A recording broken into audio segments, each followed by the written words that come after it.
నమస్కారం. సిటీ కృష్ణ తేజ వార్తలకు స్వాగతం. వార్తల్లోని ముఖ్యాంశాలను చూద్దాం.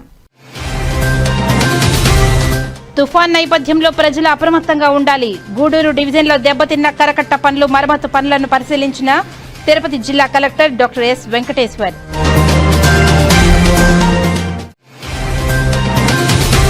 తిరుమలలో నిండు కుండల జలాశయాలు, పాప వినాశనం డ్యాం వద్ద ప్రత్యేక పూజలు నిర్వహించిన టీటీడీ చైర్మన్ బిఆర్ నాయుడు.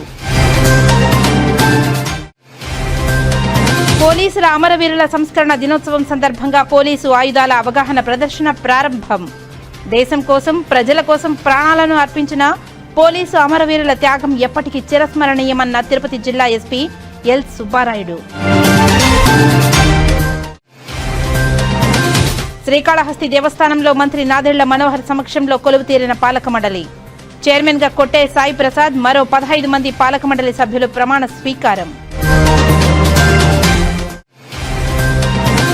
వివిధ ప్రాంతాల నుండి తిరుపతికి వచ్చిన బస్సులను విస్తృత తనిఖీలు చేసిన రవాణా మరియు పోలీసు శాఖలు. 27 ప్రైవేటు బస్సులపై కేసులు నమోదు, 13 ప్రైవేటు బస్సులు స్వాధీనం. ఇక వార్తల్లోని వివరాలను చూద్దాం. తిరుపతి నగరంలోని గాలివీధిలో శిథిలావస్థకు చేరుకున్న భవనాన్ని ఆదివారం ఉదయం పట్టణ ప్రణాళిక విభాగం అధికారులు తొలగించారు. తిరుపతి గాలివీధిలోని షేక్ అన్వర్ బాషాకు చెందిన ఇల్లు శిథిలావస్థకు చేరుకుంది.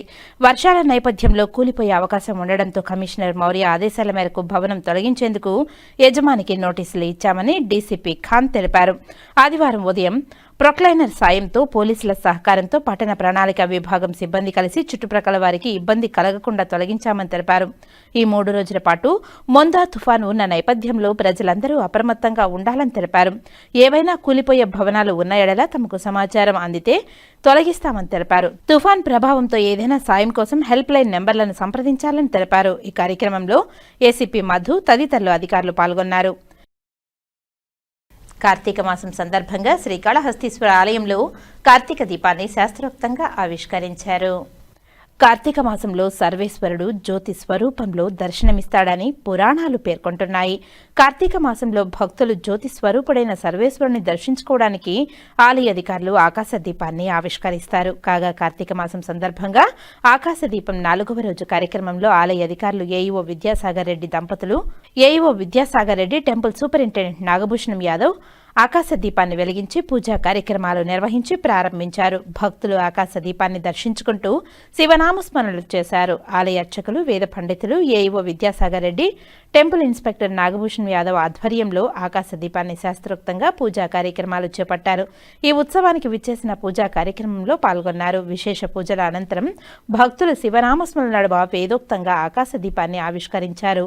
దీపంలో సర్వేశ్వరుని దర్శించుకుంటూ భక్తుల ఆధ్యాత్మిక ఆనందంతో పరవశిస్తూ శివనామస్మరణ చేస్తూ భక్తి ప్రపత్తులతో ప్రణమిల్లారు. ఈ కార్యక్రమంలో ఆలయ అధికారులు పాల్గొన్నారు. తిరుపతిలోని 2వ ఆంధ్ర రిమోట్ మరియు వెటనరీ ఆర్ఎండ్వి ఎన్సీసీ యూనిట్ కు ప్రాతినిధ్యం వహిస్తున్న క్యాడెట్ ఆనంద్ బెంగళూరులో జరిగిన ప్రతిష్టాత్మక ప్రీమియర్ ఈక్వెస్టియన్ లీగ్ 2025లో డ్రెసేజ్ పోటీలలో రజత పతకాన్ని గెలుచుకోవడం ద్వారా అద్భుతమైన ఘనతను సాధించారు. ఈవెంట్లో దేశవ్యాప్తంగా ఉన్న అగ్రశ్రేణి రైడర్లు వివిధ ఈక్వెస్టేరియన్ విభాగంలో అసాధారణ ప్రతిభ, నైపుణ్యం మరియు క్రీడా నైపుణ్యాన్ని ప్రదర్శించారు. రైడర్ మరియు గుర్రం మధ్య ఖచ్చితత్వం, క్రమశిక్షణ మరియు సామరస్యాన్ని కోరుకునే డ్రెస్సేజ్లో క్యాడెట్ ఆనంద్ యొక్క అత్యుత్తమ ప్రదర్శన అతనికి జాతీయ గుర్తింపును తెచ్చిపెట్టింది. అలాగే 2వ ఆంధ్రప్రదేశ్ ఆర్ఎండ్వి ఎన్సీసీ యూనిట్ మరియు ఎన్సీసీ గ్రూప్ తిరుపతికి పురస్కారాలను తెచ్చిపెట్టింది. ఆనంద్ విజయం నేషనల్ క్యాడెట్ కార్ప్స్ పెంపొందించిన శిక్షణ, అంకిత భావం మరియు నిబద్ధత యొక్క ఉన్నత ప్రమాణాలను ప్రతిబింబిస్తుంది. ఈ విజయం ఈక్వెస్టేరియన్ క్రీడల్లో రాణించాలనుకునే యువ క్యాడెట్లకు ప్రేరణగా పనిచేస్తుంది. అలాగే భవిష్యత్ నాయకులు మరియు క్రీడా సాధకులను తీర్చిదిద్దడంలో ఎన్సీసీ యొక్క నిరంతర శ్రేష్టతను సూచిస్తుంది. కర్నూలులో జరిగిన ఘటనపై ఉన్నతాధికారుల ఆదేశాల మేరకు శ్రీకాళహస్తిలోని ఏపీ సీడ్స్ వద్ద Srikalahasti motor vehicle inspector Damodar Naidu మరియు డీఎస్పీ నరసింహమూర్తి వారి సిబ్బందితో ప్రైవేటు వాహనాలను తనిఖీలు నిర్వహించారు. భద్రతాపరమైన చర్యలు ఏ విధంగా నిర్వహిస్తున్నారో ప్రైవేటు వెహికల్ డ్రైవర్లను, క్లీనర్లను అడిగి తెలుసుకున్నారు. భద్రతా ప్రమాణాలు ఏ విధంగా నిర్వర్తిస్తున్నారో ప్రైవేటు వెహికల్స్ డ్రైవర్లను, క్లీనర్లను అడిగి తెలుసుకున్నారు. Srikalahasti motor vehicle inspector Damodar Naidu మరియు డీఎస్పీ నరసింహమూర్తి మాట్లాడుతూ కర్నూలులో జరిగిన ఘటన మరి ఎక్కడా పునరావృతం కాకుండా తగు జాగ్రత్తలు తీసుకోవాలని ఉన్నతాధికారుల ఆదేశాల మేరకు నేడు శ్రీకాళహస్తిలోని ఏపీ సీట్స్ వద్ద హైదరాబాద్కు మరియు ఇతర ప్రాంతాలకు వెళ్లే 8 బస్సులను తనిఖీలు నిర్వహించామని తెలియజేశారు. వాహనదారులు ప్రయాణికుల పట్ల ఎటువంటి భద్రతా ప్రమాణాలు చేపడుతున్నారో, వాహనాలను ఏ విధంగా మెయింటెనెన్స్ చేస్తున్నారో విచారించి తనిఖీలు చేసి తెలుసుకున్నామని తెలియజేశారు. ఒక ప్రైవేటు బస్సులో డిజిటల్ గ్యాజెట్లు క్యారీ చేస్తుండటంతో ఆ బస్సులో కేసు నమోదు చేశామని తెలిపారు. ఎప్పుడైనా ఎక్కడైనా ప్రమాదాలు జరిగినప్పుడు ఎమర్జెన్సీ డోర్లను ఏ విధంగా బ్రేక్ చేయాలో ప్రయాణికులకు, బస్సు డ్రైవర్లకు, కండక్టర్లకు తెలియజేశామని తెలిపారు. ప్రయాణికులు కూడా బస్సు ఎక్కేటప్పుడు ఎమర్జెన్సీ డోర్ మరియు ప్రమాదం జరిగినప్పుడు ఏ విధంగా సురక్షితంగా ప్రమాదాల నుంచి తప్పించుకోవాలో తెలుసుకోవాలని తెలిపారు. శ్రీకాళహస్తి నుంచి ఇతర ప్రాంతాలకు వెళ్లే ప్రైవేటు వాహనాలు వారి డాక్యుమెంట్స్ అన్ని సరిగ్గా ఉండాలని తెలియజేశారు. కర్నూలులో జరిగిన ఘోర రోడ్డు ప్రమాదాన్ని దృష్టిలో ఉంచుకుని ఉన్నతాధికారుల ఆదేశాల మేరకు ప్రతి ఒక్క వాహనాన్ని కూడా భద్రతా పరంగా క్షుణ్ణంగా తనిఖీ చేయడం జరుగుతుంది. ఈరోజు శ్రీకాళహస్తిలో డిఎస్పీ గారి ఆధ్వర్యంలో పోలీస్ డిపార్ట్మెంట్ వాళ్ళు, అట్లాగే ట్రాన్స్పోర్ట్ డిపార్ట్మెంట్కి సంబంధించి మేము మన కాళహస్తి నుంచి రోజు 8 వెహికల్స్ బయలుదేరుతున్నాయి. ఇక్కడ నుంచి హైదరాబాద్కు, అట్లా వేరియస్ ప్లేసెస్కి. వాటికన్నిటికి కూడా ముఖ్యంగా భద్రతా పరంగా భద్రతా ప్రమాణాలన్నీ పాటిస్తున్నారా లేదా అన్న విషయం మీద క్షుణ్ణంగా తనిఖీ చేయడం జరుగుతుంది. సో ప్రతి వాహనాన్ని మేము తనిఖీ చేసాం. ఒక వాహనంలో వాళ్ళు డీజిల్ క్యారీ చేస్తున్నారు కొద్దిగా క్లీనింగ్ కోసమని, దాని మీద కూడా కేసు బుక్ చేయడం జరిగింది. ఇక ముఖ్యంగా తెలియజేసేది ఏంటంటే, ఈ బస్సుల్లో వెళ్ళే ప్రయాణికులకి ఎవరికి కూడా ఎమర్జెన్సీ ఎగ్జిట్ ఎక్కడుంది, అట్లాగే ఎమర్జెన్సీ పరిస్థితుల్లో గ్లాసుని బ్రేక్ చేయడానికి హ్యామర్స్ ఎక్కడున్నాయి అన్న విషయాలు సరిగా వాళ్ళకు తెలియడం లేదు. అందుకని మేము ఈ బస్సులో ఉన్న డ్రైవర్స్కి, అటెండర్స్కి అందరూ కూడా ఆదేశించడం ఏంటంటే, బస్సులో ప్రయాణికులందరూ ఎక్కిన తర్వాత వాళ్ళకి మినిమం మీరు ఎమర్జెన్సీ ఎగ్జిట్ ఎక్కడుంది, అత్యవసర పరిస్థితులు దాన్ని ఎట్లా ఓపెన్ చేసుకోవాలనే విషయం తెలియజేయాలని చెప్పడం జరిగింది. ఇక్కడ నుంచి వెళ్ళే అన్ని వెహికల్స్ కూడా రికార్డ్స్ పరంగా అన్ని చాలా కరెక్ట్గానే ఉన్నాయి. భద్రతా పరంగా కూడా అన్ని విషయాలు మేము తనిఖీ చేసాం, అన్ని కరెక్ట్గానే ఉన్నాయి. మాకు తెలిసి నిన్నటి రోజు కర్నూలు జిల్లాలో ఒక ఘోర సంఘటన, బస్సు ప్రమాదంలో దాదాపు 19 మంది చనిపోయారు. ఈ సంఘటన దృష్టిలో పెట్టుకుని ఈరోజు ఉన్నతాధికారుల ఆదేశాల మేరకు ప్రైవేట్ బస్సుల్లో భద్రతా ప్రమాణాలు ఏ విధంగా ఉన్నాయి చెక్ చేయాలనుకుని ఒక స్పెషల్ డ్రైవ్ కనెక్ట్ చేయాలన్నారు. అందులో భాగంగా మేము 7:30 నుంచి స్టార్ట్ చేసాం. కాళహస్తిలో ఏపీ సీట్ సర్కిల్లో మేము police department plus MV Damodar garu వీళ్ళ ఆధ్వర్యంలో కాళహస్తి నుంచి బయలుదేరి దాదాపు 8 బస్సులు ప్రైవేట్ బస్సులు ఉన్నాయి. ప్రైవేట్ బస్సుల్లో ప్రయాణికుల భద్రత దృష్ట్యా ఏ ప్రమాణాలు పాటిస్తున్నారు, ఎమర్జెన్సీ డోర్ ఎక్కడ ఉంది, ఏదైనా అగ్ని ప్రమాదం జరిగితే ఎలా ఎస్కేప్ అవ్వాలి, ఎలా రక్షణ చర్యలు తీసుకుంటున్నారు, ఎమర్జెన్సీ డోర్ ఎలా ఉంది, పనిచేస్తుందా లేదా, డ్రైవర్కు లైసెన్స్ ఉందా లేదా, లగేజ్ బాక్స్ లో ఏదైనా అనుమతించబడిన వస్తువులు ఏమైనా తీసుకెళ్తున్నారా, ఇట్లాంటివన్నీ కూడా తనిఖీ చేయడం జరిగింది. ప్రజలకు కూడా అవగాహన కల్పించమని మన ఎంబీఏ గారు, మేము కూడా డ్రైవర్ కి ఉన్న క్లీనర్ కూడా ఏదైనా సంఘటన జరిగే అవకాశం ఉంటే జరిగితే ఎలా తప్పించుకోవాలి అనే విషయాన్ని అవగాహన కల్పించాలని, అవసరమైతే అనౌన్స్మెంట్ ద్వారా ఫ్లైట్ లో చెప్పే విధంగా అనౌన్స్మెంట్ ద్వారా కూడా చెప్తే బాగుంటుందని చెప్పేసి వాళ్ళకి సలహా ఇవ్వడం జరిగింది. కొంతమంది ప్రయాణికులకు మేము కూడా అడిగాం, ఎక్కడ హ్యామర్ ఉంది, ఎక్కడ ఎమర్జెన్సీ డోర్ ఉంది తెలుసుకున్నారా, తెలుసుకోవాలని చెప్పేసి వాళ్ళకు కూడా అవగాహన కల్పించడం జరిగింది. ఇలాంటి సంఘటన మరొకటి జరగకూడదు, ఆ దేవుని ప్రార్థిస్తున్నాం. అందులో భాగంగా మేము ఇలాంటి తనిఖీలు తరచుగా మేము ఎంబీఏ గారు కలిసి సంయుక్తంగా రాబోయే రోజులు కండక్ట్ చేస్తాం. ఇలాంటి సంఘటన జరగకుండా ముందు జాగ్రత్తలు చర్యలు తీసుకుంటాం. తుఫాన్ నేపథ్యంలో జిల్లా ప్రజలు అప్రమత్తంగా ఉండాలని జిల్లా కలెక్టర్ డాక్టర్ ఎస్ వెంకటేశ్వర్ తెలిపారు. ఆదివారం సాయంత్రం గూడూరు డివిజన్ వాకాడు మండలం బాలిరెడ్డిపాళెం వద్ద గతంలో దెబ్బతిన్న కట్ట మరమ్మతు పనులను పరిశీలించిన అనంతరం జిల్లా మీడియాతో కలెక్టర్ మాట్లాడారు. ఈ సందర్భంగా కలెక్టర్ మాట్లాడుతూ బంగాళాఖాతంలో ఏర్పడిన తుఫాన్ ప్రభావం కాకినాడ, విశాఖపట్నం తీరానికి దాదాపు 900 కిలోమీటర్ల దూరంలో ఉందని తెలిపారు. ఈ తుఫాన్ రానున్న 2 రోజుల్లో ఉత్తర పశ్చిమ దిశగా కదిలి కాకినాడ సమీప తీరాన్ని తాకే అవకాశం ఉందని భారత వాతావరణ శాఖ ఐఎండీ తెలిపిందని తెలిపారు. ఈ తుఫాన్ ప్రభావం కారణంగా ఈ నెల అక్టోబర్ 27, 28, 29 తేదీలలో ఆంధ్రప్రదేశ్ తీర ప్రాంత జిల్లాలు అంతటా భారీ నుంచి అతి భారీ వర్షాలు పడే అవకాశం ఉందని తెలిపారు. భూమిని తాకే సమయంలో తుఫాను గాలివేగం 90 నుంచి 100 కిలోమీటర్ల వరకు ఉండవచ్చునని అంచనా వేశారు. తిరుపతి జిల్లాలో కొన్ని మండలాలలో 60 నుంచి 70 కిలోమీటర్ల వేగంతో ఈదురు గాలులు వీచే అవకాశం ఉన్నట్లు పేర్కొన్నారు.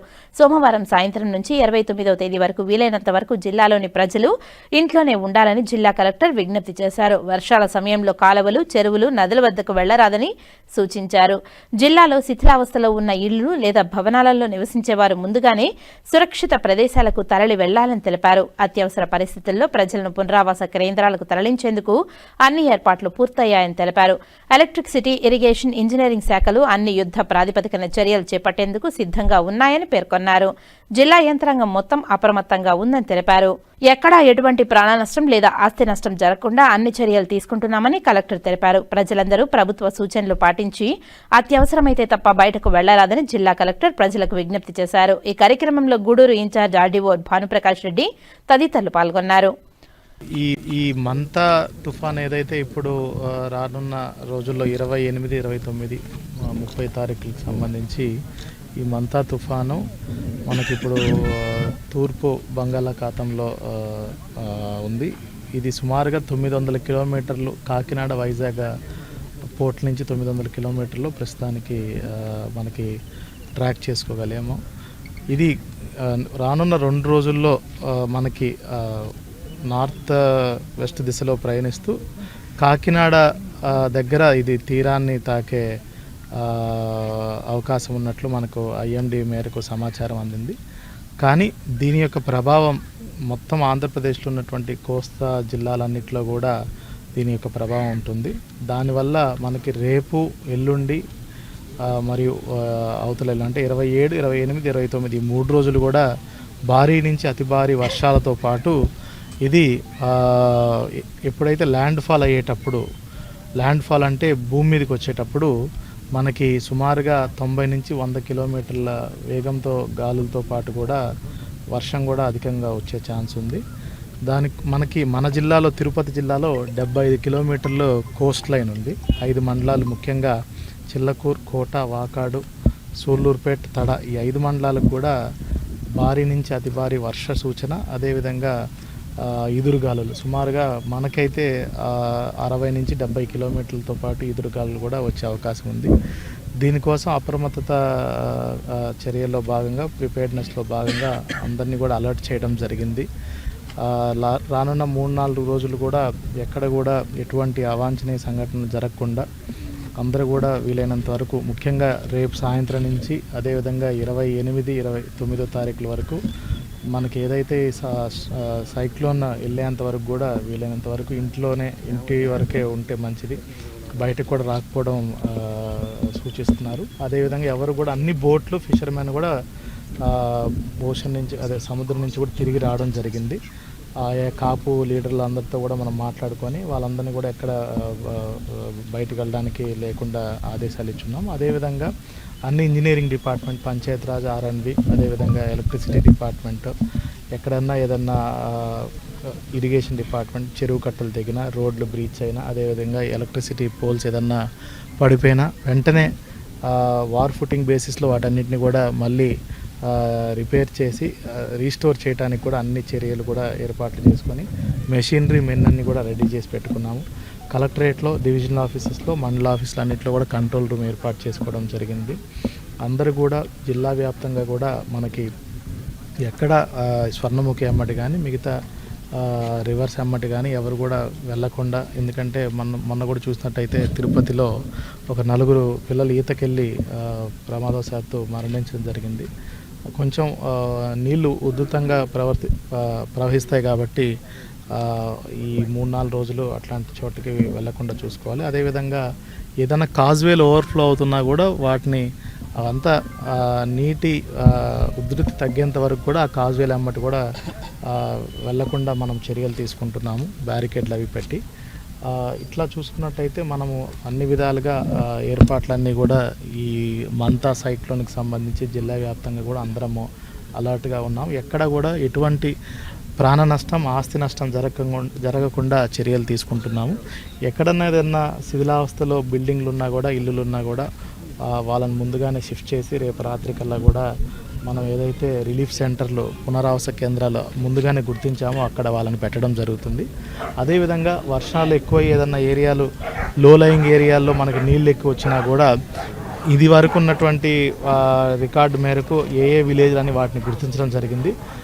వాటిని కూడా మనము వాళ్ళని ఖాళీ చేయించే పరిస్థితి వస్తే ముందుగానే ఖాళీ చేసి పునరావాస కేంద్రాలకు తరలించి అక్కడ వాళ్ళకి అన్ని ఏర్పాట్లు కూడా చేసుకోవడం జరిగింది. అన్ని వైద్య సహాయం సంబంధించిన చర్యలు, అదేవిధంగా మనకి మందులు కానీ ఇంకా ఇతరత్ర ఎసెన్షియల్ కమోడిటీస్ ఏదన్నా ఇప్పుడు ఊరు ఏదైనా తెగిపోతే అక్కడికి ముందుగానే మనము నిత్యావసర సరుకులు అన్నీ కూడా ముందుగానే పెట్టుకొని వాళ్ళకి ప్రజలకు ఎటువంటి ఇబ్బందులు కూడా రాకుండా చూసుకోవడం జరుగుతుంది. మొత్తానికి జిల్లా వ్యాప్తంగా అందరు అధికారులు, అధికార యంత్రాంగం అంతా కూడా అలర్ట్గా ఉన్నాం. ఎక్కడ ఎటువంటి అవాంఛనీయ సంఘటనలు జరగకుండా కూడా చూసుకుంటున్నాం. శ్రీకాళహస్తి దేవస్థానం చైర్మన్గా కొట్టే సాయి ప్రసాద్ ప్రమాణ స్వీకారం సందర్భంగా భారీ ర్యాలీ నిర్వహించారు. శ్రీకాళహస్తి బహదూర్పేట నుంచి కోలాటాలతో, మేళ్ల తాళాలతో, కేరళ వాయిద్యాలతో, ద్విచక్ర వాహనాలతో భారీ ర్యాలీ నిర్వహించుకుంటూ శ్రీకాళహస్తి దేవస్థానం చేరుకుని ప్రమాణ స్వీకార మహోత్సవంలో పాల్గొన్నారు. అడుగడుగున శ్రీకాళహస్తి దేవస్థానం చైర్మన్గా ప్రమాణ స్వీకారం చేయనున్న కొట్టే సాయికి నగరంలోని పలువురు శాలువాలు కప్పి అభినందనలు తెలియజేశారు. అదానీ కోసం ఎల్ఐసిని బలి ఇస్తున్న మోదీ సర్కార్, మురళి విమర్శ. భారతదేశంలో కోట్లాది మంది ఎల్ఐసి పాలసీదారులు తమ కష్టార్జితంతో ఎదిగిన ఎల్ఐసిని అదానీ కష్టాల నుండి గట్టెక్కించడానికి ఎల్ఐసిలోని 32,000 కోట్ల రూపాయల ప్రజల సొమ్మును అదానీ గ్రూపులకు మళ్లించడం, కేటాయించడం మోదీ సర్కారు ఆ రకంగా ఎల్ఐసిపై ఒత్తిడి తీసుకురావడాన్ని సిపిఐ జిల్లా పార్టీ తీవ్రంగా ఖండిస్తుందని ప్రధాని ఎల్ఐసికి మళ్లించిన 32,000 కోట్ల రూపాయల ప్రజాధనాన్ని తిరిగి ఎల్ఐసికి జమ చేసేలా చర్యలు తీసుకోవాలని, అందుకోసం ప్రజానికం పోరాటాలకు సిద్ధపడాలని సిపిఐ జిల్లా కార్యదర్శి మురళి పిలుపునిచ్చారు.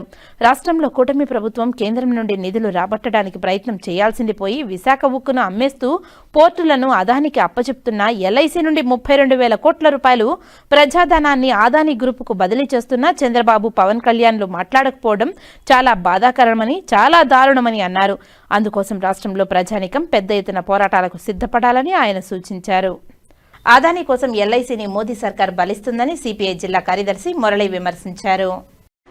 ఈరోజు భారతదేశ వ్యాప్తంగా ప్రజలందరూ కలిసి ఎల్ఐసి సంస్థల్లో ఎల్ఐసి పాలసీలు మొత్తం కూడా పెట్టుబడి పెట్టి ఎల్ఐసి పాలసీలు ప్రజలు స్వచ్ఛందంగా ప్రభుత్వంలో ఉండేటువంటి ఎల్ఐసి నమ్మకం కాబట్టి దానిపైన ఎల్ఐసి కట్టుకోవడం జరుగుతూ ఉంది. ఈరోజు కేంద్రంలో ఉన్నటువంటి నరేంద్ర మోడీ ప్రధానమంత్రిగా హుందాతనంతో ఉండాల్సినటువంటి నరేంద్ర మోడీ గారు ఈవేళ రాష్ట్రంలో, దేశంలో ఉన్నటువంటి ఎల్ఐసి ప్రజలందరూ కలిసి కట్టుకున్నటువంటి, పేదలు కట్టుకున్నటువంటి ఎల్ఐసి సంస్థ నుండి ఈవేళ 32,000 కోట్ల రూపాయలు అదానీ గ్రూపుల్లో, సంస్థల్లోకి మార్చడం, ట్రాన్స్ఫర్ చేయడం అంటే ఏమైనా అదానీకి, అంబానీకి, లేకపోతే గుజరాత్లో ఉన్నటువంటి కేవలం 4-5 మంది సంబంధించినటువంటి పెట్టుబడిదారులు పోగు చేసినటువంటి డబ్బులు అని చెప్పేసి మేము సిపిఐగా అడుగుతా ఉన్నాం. ఈ అదానీ, అంబానీ తీసుకున్నటువంటి డబ్బుల్ని తక్షణమే ఎల్ఐసి గ్రూపులో, ఎల్ఐసిలో సంస్థలోకి చేర్చాలి. వీరికి అనుమతి ఎట్లా ఇస్తారని చెప్పేసి మేము అడుగుతా ఉన్నాం. ఈవేళ దేశంలో, రాష్ట్రంలో ఎక్కడైనా ప్రమాదశాతంలో లేదా ఇంకోటో పార్టీ కార్యకర్తలకు సంబంధించిన అంశం పైన కూడా ఇలాంటి ప్రభుత్వ సంస్థలన్నీ కూడా తీసి ప్రైవేటు వాళ్ళు దానదత్తం చేయడం సరైన పద్ధతి కాదు అని చెప్పేసి మేము సిపిఐగా చెప్తా ఉన్నాం. అదేవిధంగా ఏ రాజకీయ పార్టీకి సంబంధించిన రాజకీయ పార్టీకి వాళ్ళ కేడర్ ఏదైనా ఇబ్బంది అయినప్పుడు, కేడరు ప్రమాదశాతం కావచ్చు, లేకపోతే వాళ్ళు ఇండివిజువల్గా వాళ్ళ పార్టీ మెంబర్షిప్ కట్టినటువంటి, వాళ్ళ పార్టీ సభ్యత్వం ఉన్నటువంటి వ్యక్తులు ఎవరైనా చనిపోతే దానికి సంబంధించిన వాళ్ళ సొంత డబ్బులు వాళ్ళ పార్టీ నిధి నుండి ఇవ్వాలి. ప్రభుత్వం డబ్బులు తీసుకుపోయి వాళ్ళు పంచడం అనేది సరైన పద్ధతి కాదు. పంచడాన్ని మేము వ్యతిరేకం కాదు, పంచడాన్ని స్వాగతిస్తాము. అయితే మీ సొంత డబ్బుల్లో, మీ పార్టీకి సంబంధించిన నిధుల్లో వాడండి. ఏ పార్టీ అధికారంలో ఉంటే ఆ పార్టీకి సంబంధించిన డబ్బులు తీసి వాళ్ళకు మేము 5 లక్షలు ఒక కుటుంబానికి ఇచ్చినామని చెప్పేసి ప్రకటించడం సరైన పద్ధతి కాదని చెప్పేసి నేను చెప్తా ఉన్నాను. ఈ పద్ధతిలో బిఎస్ఎన్ఎల్ సంస్థల్లో ఉన్నటువంటి అన్ని కూడా ప్రైవేటీకరణ చేయడంతో ఈవేళ బిఎస్ఎన్ఎల్ లాస్ చూపిస్తూ ఉన్నారు. ఈవేళ రైల్వేలో ఉన్నటువంటి సంస్థ అన్ని కూడా ప్రైవేటీకరణ చేయడంతో 2047 లోపల రైల్వే టోటల్గా ప్రైవేటీకరణ చేసేటువంటి పరిస్థితి వస్తూ ఉంది. ఇప్పటికే ఎయిర్పోర్ట్కు సంబంధించినటువంటి అనేకమైనటువంటి ఎయిర్పోర్ట్లు ఆదానికి అంబానీకి అప్పచెప్తా ఉన్నారు. ఎలక్ట్రిసిటీకి సంబంధించినటువంటి సంస్థలన్నీ కూడా ఇవాళ ప్రైవేటీకరణ చేసి వాళ్ళకు ఎలక్ట్రిసిటీలో లాస్ వచ్చిందని చెప్పేసి చూపించి వాళ్ళు కూడా ఇవాళ ఆ కంపెనీలన్నీ కూడా ఆదాని కంపెనీలకు అంబానీ కంపెనీలకు సత్యసాయి వాళ్ళకు అప్పచెప్తా ఉన్నారు. ఇవాళ రాష్ట్రంలో ఉన్నటువంటి ట్రాన్స్ఫరాలు మొత్తం కూడా లక్షల ట్రాన్స్ఫరాలు మొత్తం కూడా తీసుకెళ్ళి ఆదాని ద్వారాగా ఆదాని కంపెనీ ద్వారాగా సబ్ లీజ్ తీసుకుని సత్యసాయి వాళ్ళు లీజ్ తీసుకొని ఇవాళ ప్రజల్ని మోసం చేసిన పరిస్థితి వస్తూ ఉంది. అందులో భాగమే వేల కోట్ల రూపాయల ఆదాయంలో ఉన్నటువంటి ఎల్ఐసిని కూడా ఎల్ఐసిలో ప్రజల డబ్బులు తీసుకెళ్లి ఆదాని గ్రూపుల్లోకి 32,000 కోట్ల రూపాయలు దారి మళ్లించారంటే ఈ నరేంద్ర మోడీ, అమిత్ షా, బీజేపీ ప్రభుత్వం, ఆర్ఎస్ఎస్ ఏ పద్ధతిలో ప్రజలపైన భారం మోపి కుట్ర పొందుతుందో అర్థమవుతా ఉంది. దీన్ని ప్రజానికం మొత్తం కూడా తిరుగుబాటు చేయాల్సినటువంటి అవసరం ఉంది. ఈవేళ 32,000 కోట్లు తిరిగి వాళ్ళకు ఆ ఆదాని గ్రూపుల్లోకి ఆదానికి అప్పచెప్పడంతో ఇవాళ ఎల్ఐసి కట్టినంతా బొంబేలు ఎత్తిపోతా ఉన్నారు. ఎల్ఐసి లాస్లో పడిపోతుంది, మన డబ్బులు ఏమవుతుందేమో అనేటువంటి వాతావరణం వస్తుంది. రాబోయేటువంటి రోజులు ఎల్ఐసిలో సంవత్సరానికి కోపంలో కట్టేటువంటి వాళ్ళు కూడా భయాందోళనకు గురై కట్టేటువంటి డబ్బులు మొత్తం కూడా ఆపేస్తారు. అప్పుడు ఎల్ఐసి లాస్ చూపిస్తారు. ఎల్ఐసి సంస్థలన్నీ కూడా మళ్ళా తీసుకుపోయి ఆదాని గ్రూప్కు, అంబానీ గ్రూప్కు వాళ్ళకు అప్పచెప్పేటువంటి పరిగెట్టుకొని కేవలం గుజరాత్లో ఉండేటువంటి ఒక 4 ప్రైవేటు సంబంధించినటువంటి పెట్టుబడిదారులకు ఈ దేశంలో ఉన్నటువంటి సంస్థలన్నీ కూడా అప్పచెప్పడాన్ని సిపిఐ తీవ్రంగా ఖండిస్తూ ఉంది. ప్రజలు, ప్రజానికం, కార్మిక వర్గం అందరూ కూడా దీనిపై తిరుగుబాటు చేయాలని చెప్పేసి ఈ సందర్భంగా ప్రభుత్వం పైన హెచ్చరిక తెలియజేస్తా ఉన్నాం. ఈ రాష్ట్రంలో ఉన్నటువంటి ముఖ్యమంత్రి చంద్రబాబు నాయుడు గారు, ఈ రాష్ట్రంలో ఉన్నటువంటి ప్రతిపక్షంలో ఉన్నటువంటి జగన్మోహన్ రెడ్డి గారు, ఈ రాష్ట్రంలో అధికారంలో చేయగలిగినటువంటి జనసేన అధినేత పవన్ కళ్యాణ్ గారు కూడా నోరు తెరిచి ఈ ఎల్ఐసి డబ్బులు పోకుండా ఉండడానికి అన్ని రాజకీయ పార్టీలు ఒక ప్రభుత్వానికి నివేదిక అందజేయాలని చెప్పేసి సిపిఐగా డిమాండ్ చేస్తూ ఉన్నాం. శ్రీకాళహస్తి చైర్మన్ గా కొట్టే సాయి మరో 15 మంది పాలక మండలి సభ్యుల చేత ఈవో బాపిరెడ్డి ప్రమాణ స్వీకారం చేయించారు. శ్రీకాళహస్తి దేవస్థానం పాలక మండలి చైర్మన్ గా ఎన్నికైన కొట్టే సాయి పాలక మండలి ప్రమాణ స్వీకారానికి శ్రీకాళహస్తి భాస్కరపేట నుంచి భారీ ర్యాలీతో శ్రీకాళహస్తి దేవస్థానంకు తరలివచ్చారు. శ్రీకాళహస్తి దేవస్థానంలో నూతన పాలక మండలి చైర్మన్ గా సాయి ప్రసాద్ మరియు పాలక మండలి సభ్యులుగా 15 మంది ఆలయ ఈవో బాపిరెడ్డి ఆధ్వర్యంలో ప్రమాణ స్వీకారాన్ని నిర్వహించారు. ముఖ్య అతిథిగా ఆంధ్రప్రదేశ్ పౌర సరఫరాల శాఖ మంత్రి నాదెండ్ల మనోహర్ ప్రమాణ స్వీకార మహోత్సవంలో పాల్గొన్నారు. మంత్రి నాదెండ్ల మనోహర్ మాట్లాడుతూ శ్రీకాళహస్తి దేవస్థానానికి నూతనంగా ఎన్నికైన పాలక మండలి కమిటీకి ప్రమాణ స్వీకారం చేసిన చైర్మన్ మరియు కమిటీ సభ్యులకు అభినందనలు తెలియజేశారు. ప్రధానమంత్రి నరేంద్ర మోదీ చెప్పినట్లుగా ఒకరినొకరు గౌరవించుకుంటూ ఏ పని చేసినా దేశం కోసం చేయాలనే స్ఫూర్తితో నేడు కూటమి ప్రభుత్వం పనిచేస్తుందని తెలియజేశారు. రాష్ట్రంలోని ఆలయాల అభివృద్ధి కోసం కూటమి ప్రభుత్వం కృషి చేస్తూ భక్తులకు కల్పించిన సౌకర్యాల కోసం ఒక కొత్త ఆలోచనతో ముందుకు పోతుందని తెలిపారు. అదేవిధంగా సనాతన ధర్మాలు కాపాడేందుకు ఉప ముఖ్యమంత్రి పవన్ కళ్యాణ్ నిరంతరం కృషి చేస్తున్నారని తెలిపారు. ఇక రాష్ట్ర అభివృద్ధికి ఏపీ సీఎం నారా చంద్రబాబు నాయుడు, ఉప ముఖ్యమంత్రి పవన్ కళ్యాణ్ ఎనలేని కృషి చేస్తున్నారని తెలియజేశారు. అదేవిధంగా శ్రీకాళహస్తి దేవస్థానంలో కూడా భక్తులకు మెరుగైన సౌకర్యాలు కల్పిస్తే ఆలయ అభివృద్ధితో పాటు ఉద్యోగ అవకాశాలు కూడా లభించే విధంగా పాలక మండలి కృషి చేయాలని తెలియజేశారు. శ్రీకాళహస్తి దేవస్థానం నూతన పాలక మండలి చైర్మన్ కొట్టే సాయి ప్రసాద్ మాట్లాడుతూ శ్రీకాళహస్తి దేవస్థానం ఆలయ అభివృద్ధి కోసం నిరంతరం కృషి చేస్తామని తెలియజేశారు. రానున్న మహాశివరాత్రి అత్యంత వైభవంగా నిర్వహించడానికి కార్యాచరణ చేపడుతున్నామని తెలియజేశారు.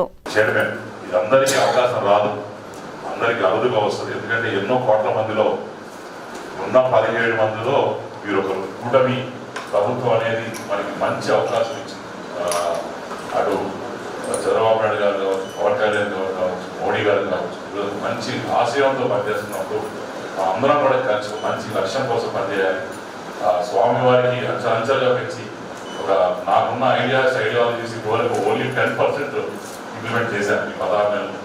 మనకున్న ఐడియాలజీస్కి ఇంకా కానీ అందరూ సీనియర్స్ అడ్వైజర్స్ కావచ్చు, ఉండేటువంటి యంగ్స్టర్స్ కావచ్చు, అందరం కలిసి కలుపుకొని పోతే మంచి కళాశాలకి బ్రహ్మాండంగా డెవలప్ చేయొచ్చు. ఎక్కడ కూడా ఇబ్బంది లేకుండా మనం అందరూ మనస్పర్ధలు లేకుండా స్వామివారి దేవాల అందరం కూడా హ్యాపీగా ఒకరు ప్రపోజ్ చేశారంటే 10 మంది దాన్ని ఎలా డెవలప్ చేయాలనేది అది ఆలోచించారు తప్ప ఆలోచించే పాజిటివ్ మెథడ్లో మనం అందరం పోవం.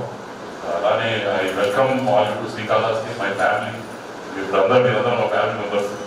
డెఫినెట్గా నెక్స్ట్ మంత్ ఫస్ట్ వీక్లో మొత్తం ఫామ్ అయిన తర్వాత అందరం కూడా మంచి చక్కగా మా భార్య మా అమ్మ లేరు, సో అందుకోసం అసలు వచ్చిన తర్వాత అందరం మన ఇంటికి భోజనాలు మరింటో మంచిగా మనం వివిధమైన రాజకీయ పార్టీల్లో ఉన్నాం.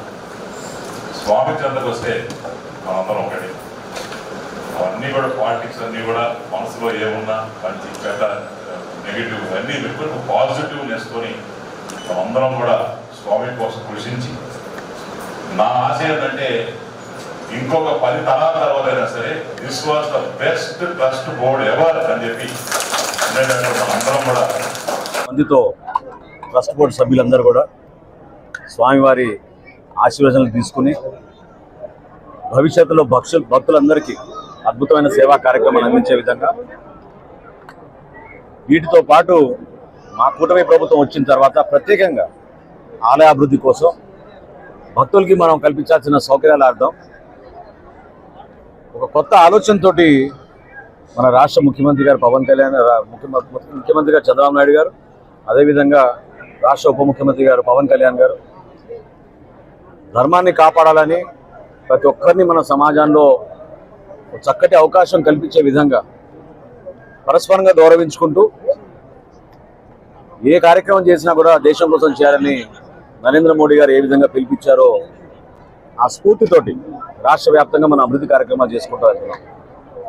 ఈరోజు ఆలయానికి ధర్మకర్త మండలితో పాటు చైర్మన్గా బాధ్యతలు తీసుకున్న కొట్టే సాయి గారికి ప్రత్యేకంగా మా పార్టీ అధ్యక్షులు పవన్ కళ్యాణ్ గారి తరఫున, అదేవిధంగా రాష్ట్ర ప్రజలందరికీ మరింత మనం ఇటువంటి చక్కటి అవకాశాలు, ఇంత అద్భుతమైన ఆలయం, ఇక్కడ చేసే రావుకేత పూజలు దేశవ్యాప్తంగా అందరూ కూడా అనేక ప్రాంతాల నుంచి వస్తూ ఉంటారు.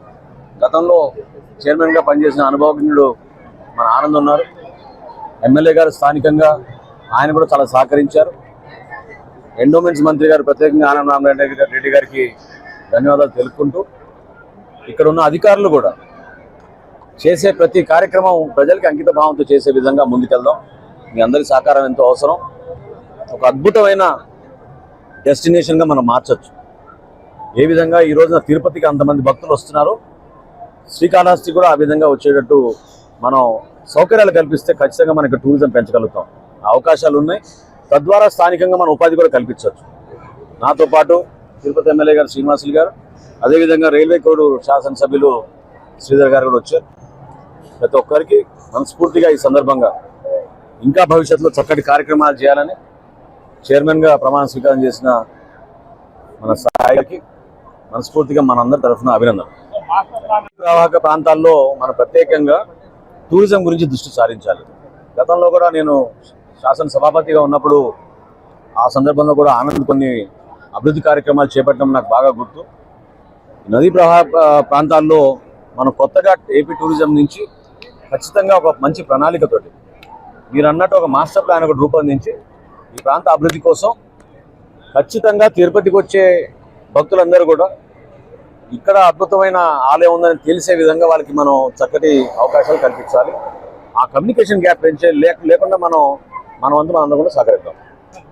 కూటమిలో ప్రభుత్వంలో భాగంగా శ్రీకాళహస్తి నియోజకవర్గంలో నన్ను ఎంపిక చేయడం చాలా ఆయనకి నేను ఆజన్మాంతం రుణపడిపోయి ఉంటాను. అదేవిధంగా శ్రీ నాదన మనోహర్ గారు, చంద్రబాబు నాయుడు గారు, బొజ్జల సిద్దిరెడ్డి గారు వీళ్ళందరూ సహకరించి నాకు ఇది పదవి కాదు, బాధ్యత. ఈ బాధ్యతని క్రమశిక్షణతో నిర్వహించి శ్రీకాళహస్తి దేవస్థానాన్ని ఎన్నుదలని నేను ఖచ్చితంగా దీనిలో భాగంగా అవుతామని, ఖచ్చితంగా పాలక మండలి సభ్యులందరినీ సలహాలు సూచనలు తీసుకొని, ఈఓ గారి సూచనలు తీసుకొని, ఎమ్మెల్యే గారి సూచనలు తీసుకొని శ్రీకాళహస్తి అద్భుతంగా డెవలప్ చేయడంలో నేను ముందుంటానని మనోహర్ గారి ముందర నేను తెలియజేస్తున్నాను. ఖచ్చితంగా తీసుకుంటాం. ఖచ్చితంగా ఆలయ అభివృద్ధిలో భాగంగా శివరాత్రి జరిగే ఆ ఒక బ్రహ్మోత్సవాల్ని కూడా లాస్ట్ టైం ఎలా జరిగిందో మీరు చూశారు. ఒక్క ఇబ్బంది జరగకుండా జరిగింది. అలాగనే ఈ కూటమి ప్రభుత్వం ఉన్నంత వరకు ఆలయంలో ఎటువంటి ప్రాబ్లం జరగనీయకుండా పిల్లలకి కానీ బిస్కెట్లు, పాలు, అదేవిధంగా భక్తులకి నీళ్లు మేము లాస్ట్ టైం ఎలా చేశారో చూసాం కూటమి ప్రభుత్వం. అదే విధంగానే శివరాత్రికి మేము ముందు. Thank you. పోలీసు అమరవీరుల సంస్కరణ దినోత్సవం సందర్భంగా తిరుపతి జిల్లా పోలీసు శాఖ ఆధ్వర్యంలో పోలీసు ఆయుధాల అవగాహన ప్రదర్శన ఓపెన్ హౌస్ కార్యక్రమాన్ని పోలీస్ పెరేడ్ మైదానంలో జిల్లా ఎస్పీ ఎల్ సుబ్బారాయుడు ప్రారంభించారు. ఈ సందర్భంగా ఎస్పీ మాట్లాడుతూ పోలీసు శాఖలో ఉపయోగించే వివిధ రకాల ఆయుధాలు, భద్రతా పరికరాలు, కమ్యూనికేషన్ సిస్టమ్స్, ఫోరెన్సిక్ సామాగ్రి వంటివి ఎలా పనిచేస్తున్నాయో, అవి ఎలాంటి అత్యవసర పరిస్థితుల్లో ఉపయోగిస్తున్నామో విద్యార్థులు ప్రత్యక్షంగా తెలుసుకునే అవకాశం కల్పిస్తున్నామని తెలిపారు.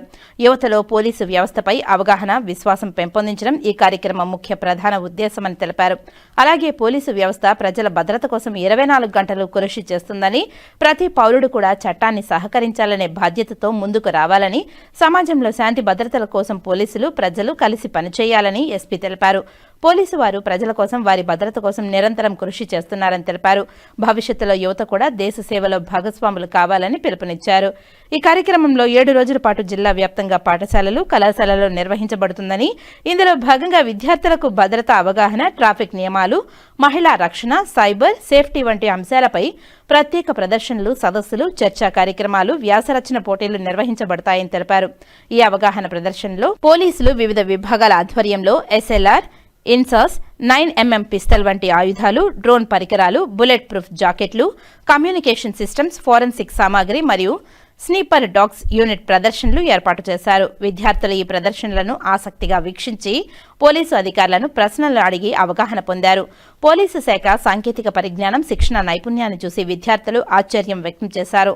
యువతలో పోలీసు వ్యవస్థపై అవగాహన పెంపు, భద్రతా చర్యల పట్ల అవగాహన, చట్టం పట్ల గౌరవం మరియు బాధ్యతా భావం పెంపొందించడం ఈ కార్యక్రమం ముఖ్య ఉద్దేశమని ఎస్పీ ఎల్ సుబ్బారాయుడు తెలియజేశారు. ఈ కార్యక్రమంలో అదనపు ఎస్పీలు వెంకట్రావు, రవి మనోహరాచారి, భక్తవత్సలం మరియు పోలీసు సిబ్బంది పెద్ద సంఖ్యలో విద్యార్థులు పాల్గొన్నారు.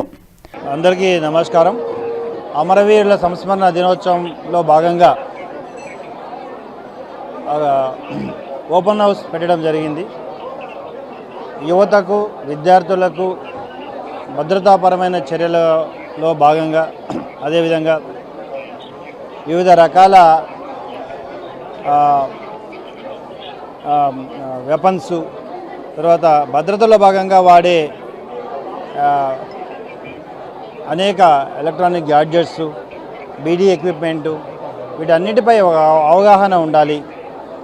పోలీసు వారు కేవలం వారు ఒక ప్రత్యేక విభాగం కాదు, వాళ్ళు ప్రజల కోసం పనిచేస్తున్నారు. వీరంతా కూడా ఒక సమాజంలో భాగము అని చెప్పడంలో భాగంగా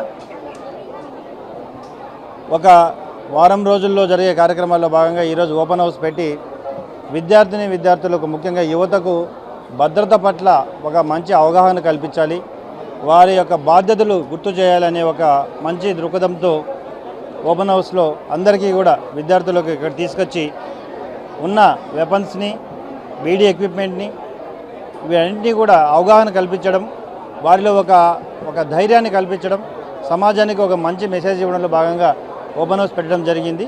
ఈ ఓపెన్ హౌస్కి ఇచ్చేసిన విద్యార్థులు అందరికీ కూడా నా అభినందనలు, మరియు మీడియా అండ్ ప్రెస్ అందరికీ కూడా అభినందనలు. Thank you. శ్రీకాళహస్తిలో SS కళ్యాణ మండపంలో జనసేన పార్టీ నాయకుల నియోజకవర్గ స్థాయి సమావేశం నిర్వహించారు. ఈ కార్యక్రమానికి ముఖ్య అతిథిగా మంత్రి నాదెండ్ల మనోహర్, శ్రీకాళహస్తి దేవస్థానం పాలక మండలి చైర్మన్ కొట్టే సాయి ప్రసాద్ పాల్గొని నియోజకవర్గంలో జనసేన పార్టీ ఎదుగుదలకు ఏ విధంగా పనిచేయాలో ప్రసంగాలు నిర్వహించారు. మంత్రి నాదెండ్ల మనోహర్ నూతనంగా శ్రీకాళహస్తి దేవస్థానానికి ఎన్నికైన జనసేన నాయకుడు కొట్టే సాయికి అభినందనలు తెలియజేశారు. వివిధ నియోజకవర్గాలకి ఇన్ఛార్జిగా వ్యవహరిస్తున్నారు, కానీ పార్టీ పరంగా అందరూ కూడా కలుసుకునే ఒక అద్భుతమైన సమావేశం. శ్రీకాళహస్తి ఆలయం ట్రస్ట్ బోర్డుకి ధర్మకర్తలుగా మన పార్టీ నుంచి ముగ్గురిని మన పార్టీ అధ్యక్షుడు పవన్ కళ్యాణ్ గారు ఎంపిక చేసినప్పుడు వాళ్ళ గురించి కూడా మేము తెలుసుకోవాలి. సామాన్య కార్యకర్తలతో పాటు ఒక బలంగా నిలబడిన కార్యకర్త, పవన్ కళ్యాణ్ గారిని నమ్ముకున్న కార్యకర్త, ఒక జన సైనికుడు ఏ విధంగా క్రమశిక్షణతో అలాంటి నాయకుడికి శ్రీకృష్ణ ఎందుకంటే కళ్యాణ్ గారికి ఎవరికి తెలియదు, నాకు ఒక్కడే తెలుస్తుంది. నేను చాలా మంది మనవుతాను, ఎప్పుడు చూసిన ఆప్యాయతగా కొన్ని వేల మంది ఉన్నా కూడా ఎక్కడ చిరునవ్వు. వివిధ ప్రాంతాల నుండి తిరుపతికి వచ్చిన బస్సులు రవాణా శాఖ మరియు పోలీసు శాఖ వారు సంయుక్తంగా విస్తృత తనిఖీలు నిర్వహించి కేసులు నమోదు చేశారు. రవాణా శాఖ కమిషనర్ మరియు తిరుపతి జిల్లా ఎస్పీ ఎల్ సుబ్బారాయుడు ఆదేశాల మేరకు ఆదివారం ఉదయం వాహనాల తనిఖీలు చేపట్టారు. బస్సులో అనుకోకుండా సంభవించే అగ్ని ప్రమాదాల నుండి తక్షణమే జాగృతం కావాలనే అంశాలపై ప్రత్యేక నిఘా ఉంచాలని జిల్లా ఎస్పీ సుబ్బారాయుడు ఆదేశాలు జారీ చేశారు. ముఖ్యంగా వాహనానికి సంబంధించిన ప్రధాన ధృవ పత్రాలపై మాత్రమే కాకుండా వాహనంలో ప్రయాణికుల భద్రతకు మరియు వారి సురక్షిత ప్రాణానికి సంబంధించిన సాంకేతిక అంశాలపై దృష్టి సారించాలని జిల్లా రవాణా శాఖ అధికారి కొర్రపాటి మురళీమోహన్ తెలియజేశారు. రాత్రి జరిగిన తనిఖీలలో 27 వాహనాలపై కేసు నమోదు చేశారు.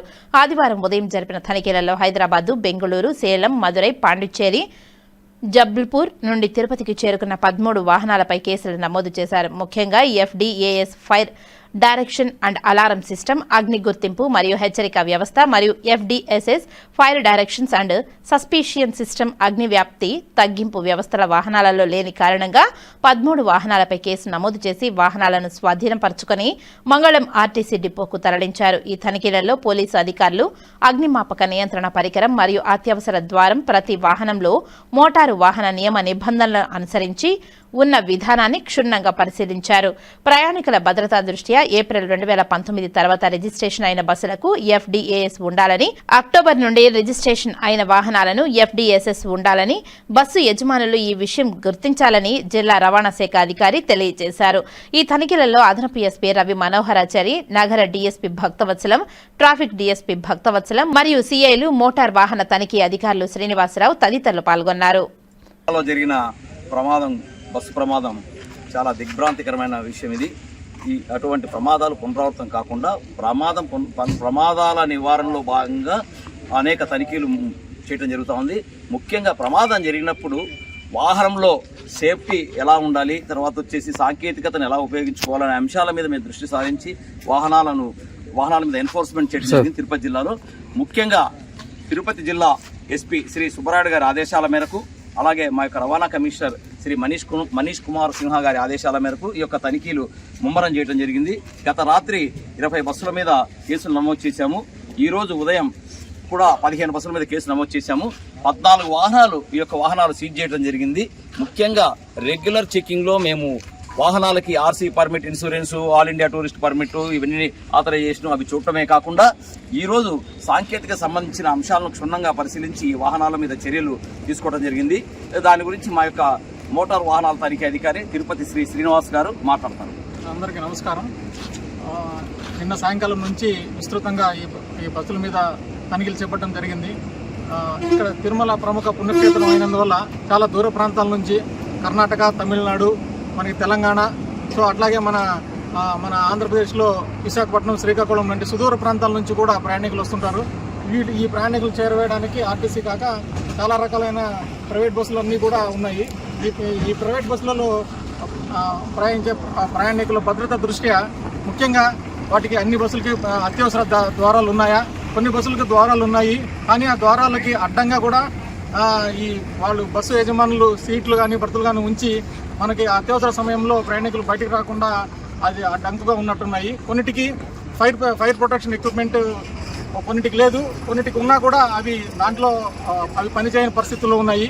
అట్లాగే కొన్నిటికి మనకి ఇప్పుడు అక్టోబర్ 1, 2023 నుంచి కూడా రిజిస్టర్ అయిన అన్ని వాహనాలకి fire detection and separation system అనేది ఉండాలి. మనకి కొన్ని వాహనాల్లో అది లేకుండానే అవి రిజిస్టర్ అయ్యి అట్లాగే తిరుగుతున్నాయి.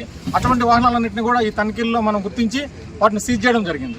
శ్రీకాళహస్తిలో మంత్రి నాదెళ్ల మనోహర్ను రాయుడు సోదరి కలిసి న్యాయం చేయాలని అభ్యర్థించారు.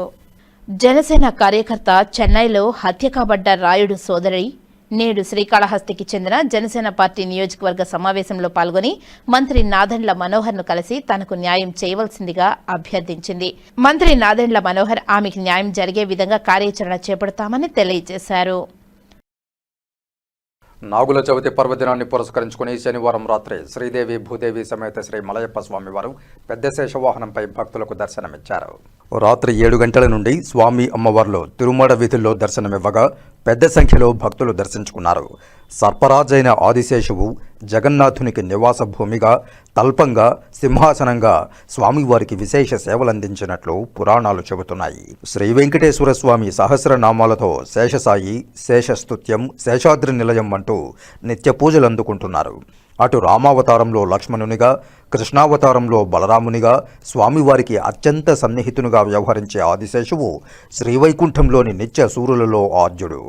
ఈ విధంగా స్వామివారు దాసభక్తికి మారురూపంగా నిలిచే తన ప్రియ భక్తులైన ఆదిశేషుడిపై ఉభయ దేవేరులతో కలిసి ఊరేగుతూ భక్తులకు అభయమివ్వడమే కాక శరణాగత ప్రపత్తిని సాక్షాత్కరింపజేస్తున్నారు.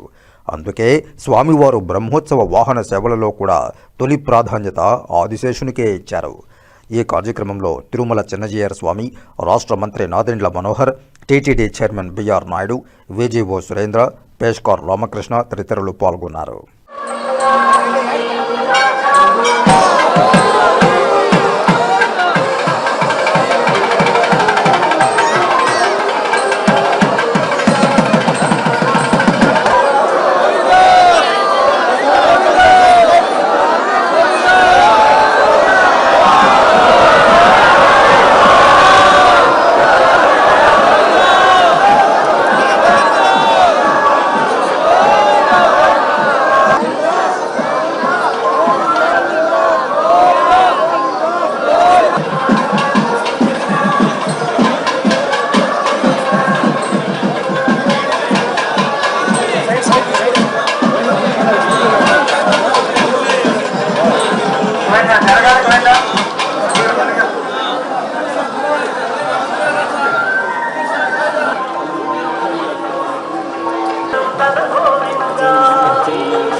తిరుపతి కొర్లగుంటలో ఈస్ట్ పోలీసులు తనిఖీలు ముమ్మరం చేశారు.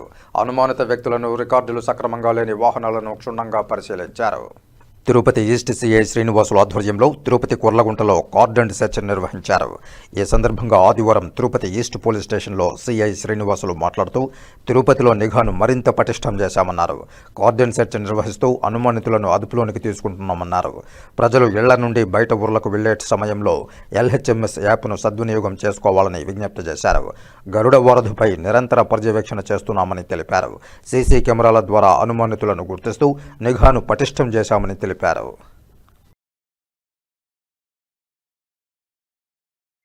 ఓకేనా, అందరికీ నమస్తే.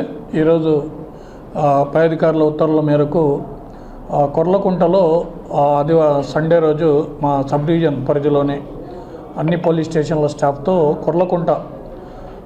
కొర్లకుంటలో కార్డినల్ సర్చ్ ఆపరేషన్ నిర్వహించడం జరిగింది. దాంట్లో భాగంగా టోటల్గా కొర్లకుంట ఏరియాని మొత్తం జల్లెడు పట్టడం జరిగింది. 50 మంది స్టాఫ్తో 10 మంది ఎస్ఐలు, 40 మంది హెడ్ కానిస్టేబుల్తో మొత్తం 50 మంది వెళ్ళాము. అక్కడ అనుమానితుల ఇల్లు, కొత్తగా పాత వచ్చిన వాళ్ళ వివరాలు, తర్వాత రికార్డు సరిగా లేని వాహనాలను తనిఖీ చేయడము, తర్వాత రౌడీ షీటర్స్ అని ఇళ్లను తనిఖీ చేయడము, ఇవన్నీ చేయడం జరిగింది. దాంట్లో భాగంగా అందరినీ కొన్ని సూచనలు కూడా చేయడం జరిగింది. అంటే ఈ మధ్యన 2 దొంగతనాలు కూడా కొర్లకుంటలో జరిగినాయి. LHMS అనేది ఒకటి ఉంది, లాక్డ్ హౌస్ మానిటరింగ్ సిస్టమ్ అని. ఎవరైనా కానీ వాళ్ళు ఏరే ఊర్లోకి వెళ్ళేటప్పుడు తాళాలు వేసి ఆ విషయాన్ని పోలీసుల దృష్టికి తీసుకొని వస్తే ఖచ్చితంగా వాళ్ళకి మనం ఒక కెమెరా ఏర్పాటు చేయడం జరుగుతుంది. వాళ్ళ ఇంటికి వాళ్ళు వచ్చేంతవరకు కెమెరా ఏర్పాటు చేయడం జరుగుతుంది. మనం పోలీస్ యొక్క అబ్జర్వేషన్ కూడా ఆ ఇంటిపైన ఉంటుంది. సో LHMSని ప్రతి ఒక్కరు కూడా వాడుకోండి, అదొకటి చెప్పడానికి ప్రజలకు అవేర్నెస్ కలిగించాము ఆ విషయంలో. రెండోది డిజిటల్ అరెస్ట్ అంటే ఈ ఆన్లైన్ ద్వారా వీడియో కాల్ చేసి మీరు ఆ కేసులో ఉన్నారు, ఈ కేసులో ఉన్నారని బెదిరించి వాళ్ళ ద్వారా డబ్బులు ట్రాన్సాక్షన్ చేసుకోవడము, డిజిటల్ వాళ్ళని అటు ఇటు పోనీయకుండా కదిలితే మీరు ఇక్కడ వారెంట్ ఎగ్జిక్యూట్ అయిపోతుంది లేదా రిమాండ్ అయిపోతుంది అని చెప్పేసి ఆ విధంగా చెప్పి మనిషిని అక్కడి నుంచి డబ్బులు వాళ్ళ అకౌంట్కి చేరవేసుకునే విధంగా చేయడం. ఇలాంటివి ఎక్కడ కానీ డిజిటల్ అరెస్ట్ అనే సబ్జెక్టే కానీ ఎక్కడ కానీ చట్టంలో లేదు. ఇది కేవలము డబ్బులు లాక్కోవడానికి వేసే పన్నాగం తప్ప దీంట్లో ఏ పోలీస్ అధికారి కూడా మిమ్మల్ని వీడియో కాల్ ద్వారా తర్వాత మీ పైన అరెస్ట్ వారెంట్ ఉన్నా ఏ ఉన్నా కానీ వీడియో కాల్ ద్వారా మిమ్మల్ని పలకరించడం ఉండదు. సో కాబట్టి ఇదందరూ కూడా గమనించగలరు.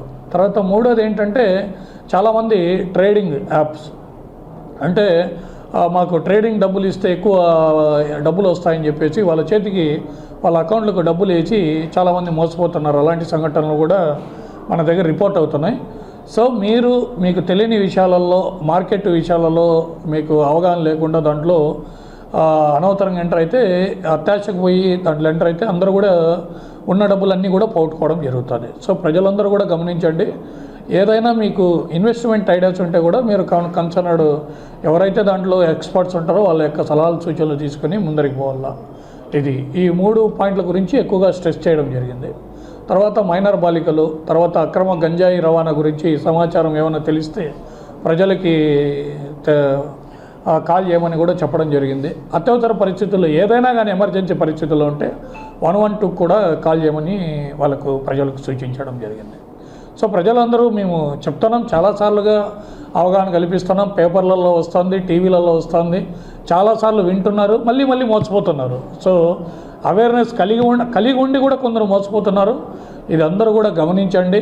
సో ఎక్కడా కానీ డబ్బులు ఇతరులకు మీ దగ్గర ట్రాన్సాక్షన్ జరిగినప్పుడు ఆన్లైన్ ద్వారా ఏ రకంగా కూడా మిమ్మల్ని సంప్రదించినా కానీ వాటి పట్ల జాగ్రత్తగా ఉండండి. ఎట్టి పరిస్థితుల్లో కూడా కన్ఫర్మేషన్ లేకుండా ఉండొద్దని చెప్పి ప్రజలకు తెలియజేయడానికి ఈ ఆపరేషన్ చేయడం జరిగింది. ప్రధాని నరేంద్ర మోదీ మన్ కీ బాత్ స్ఫూర్తిదాయకమని ప్రజలందరూ ఈ కార్యక్రమాన్ని వీక్షించాలని బీజేపీ సీనియర్ నాయకులు రాయలసీమ రంగస్థలి చైర్మన్ గుండాల గోపీనాథ్ రెడ్డి విజ్ఞప్తి చేశారు. ప్రధాని నరేంద్ర మోదీ ప్రతి నెలా నిర్వహిస్తున్న మన్ కీ బాత్ కార్యక్రమం ప్రపంచ దేశాలకు స్ఫూర్తిదాయకంగా నిలుస్తోందని బీజేపీ సీనియర్ నాయకులు గుండాల గోపీనాథ్ రెడ్డి అన్నారు.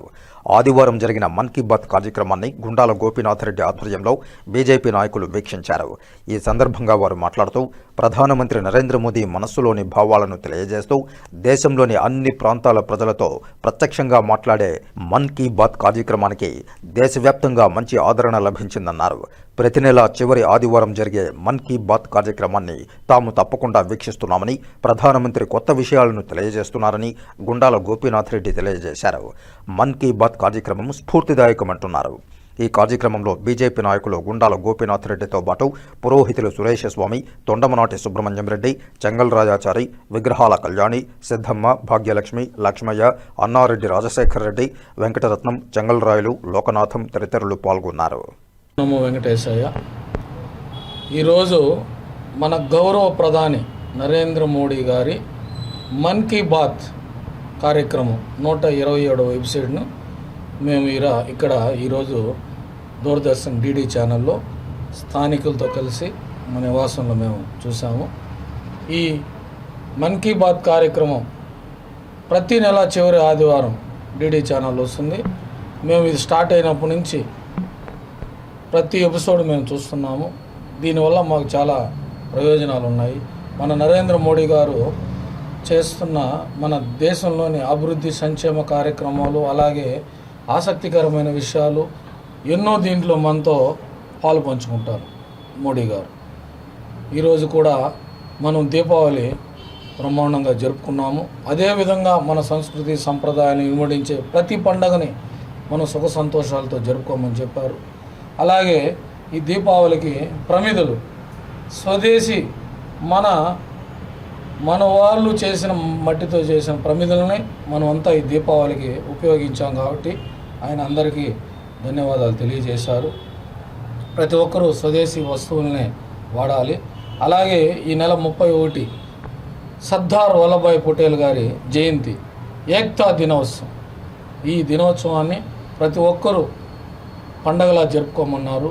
అలాగే రేపు నెల 15వ తేదీ బిర్సా ముండా గారి జయంతి. ఈ 2 జయంతుల్ని మనం ఘనంగా జరుపుకొని వారికి ఘన నివాళి అర్పించాలన్నారు. ఇలాగే అనేక విషయాలు మనకి మన్ కీ బాత్ కార్యక్రమంలో మన ప్రధాని గారు మనతో పాల్పంచుకుంటారు. ప్రతి ఒక్కరూ ప్రతి నెల చివరి ఆదివారం ఈ కార్యక్రమాన్ని తప్పకుండా వీక్షించాలని కోరుకుంటూ ఓం నమో వెంకటేశ్వర. ఇప్పుడు కాసేపు ప్రకటనలు. చదలవాడ దంత వైద్య కళాశాల మరియు సూపర్ స్పెషాలిటీ ఆసుపత్రిలో అత్యాధునిక దంత వైద్య సేవలు అందుబాటులోనికి తెచ్చారు. అన్ని దంత సమస్యలకు ఒకే చోట పరిష్కారం. అన్ని రకాల వైద్య సేవలు అందుబాటులో ఉన్న ప్రాంగణం చదలవాడ దంత వైద్యశాల. అనుభవజ్ఞులైన వైద్యులచే అందమైన చిరునవ్వు కోసం ఆధునిక దంత వైద్యం. పిప్పి పళ్లకు, రూట్ కెనాల్, చిగురువాపు వ్యాధులకు అత్యాధునిక చికిత్స. ఎత్తుపళ్ళు, వంకర పళ్ళు, రంగుమారిన పళ్లకు ప్రత్యేకమైన వైద్య బృందంచే చికిత్స.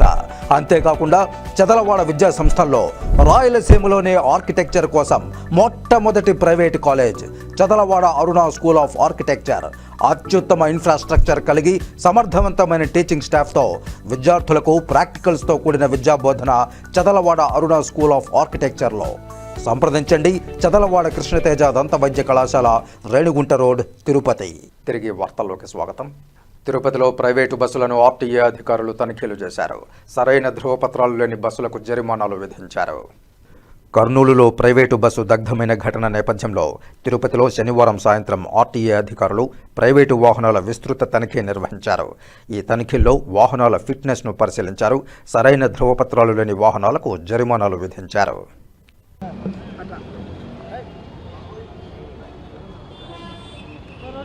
అందరికీ నమస్కారం. కర్నూలు జిల్లాలో జరిగిన దుర్ఘటన సందర్భంగా అది చాలా విషాదకరమైన, చాలా ప్యాథటిక్ సిచ్యుయేషన్ అది. అటువంటి విపత్కర పరిస్థితులు మళ్ళా ఇంకొకసారి తలెత్తకూడదని చెప్పేసి డిపార్ట్మెంట్ అంతా కూడా మరొకసారి అప్రమత్తమైపోయేసి పోలీస్ శాఖ వారు, రవాణా శాఖ వారు సంయుక్తంగా తనిఖీలు చేపట్టాలని చెప్పేసి ఈ యొక్క తనిఖీలు నిర్వహిస్తున్నాము. ముఖ్యంగా మా యొక్క రవాణా కమిషనర్ శ్రీ మనీష్ కుమార్ సిన్హా గారి ఆదేశాల మేరకు రాష్ట్ర వ్యాప్తంగా కూడా ఈ తనిఖీలు నిర్వహిస్తున్నాము.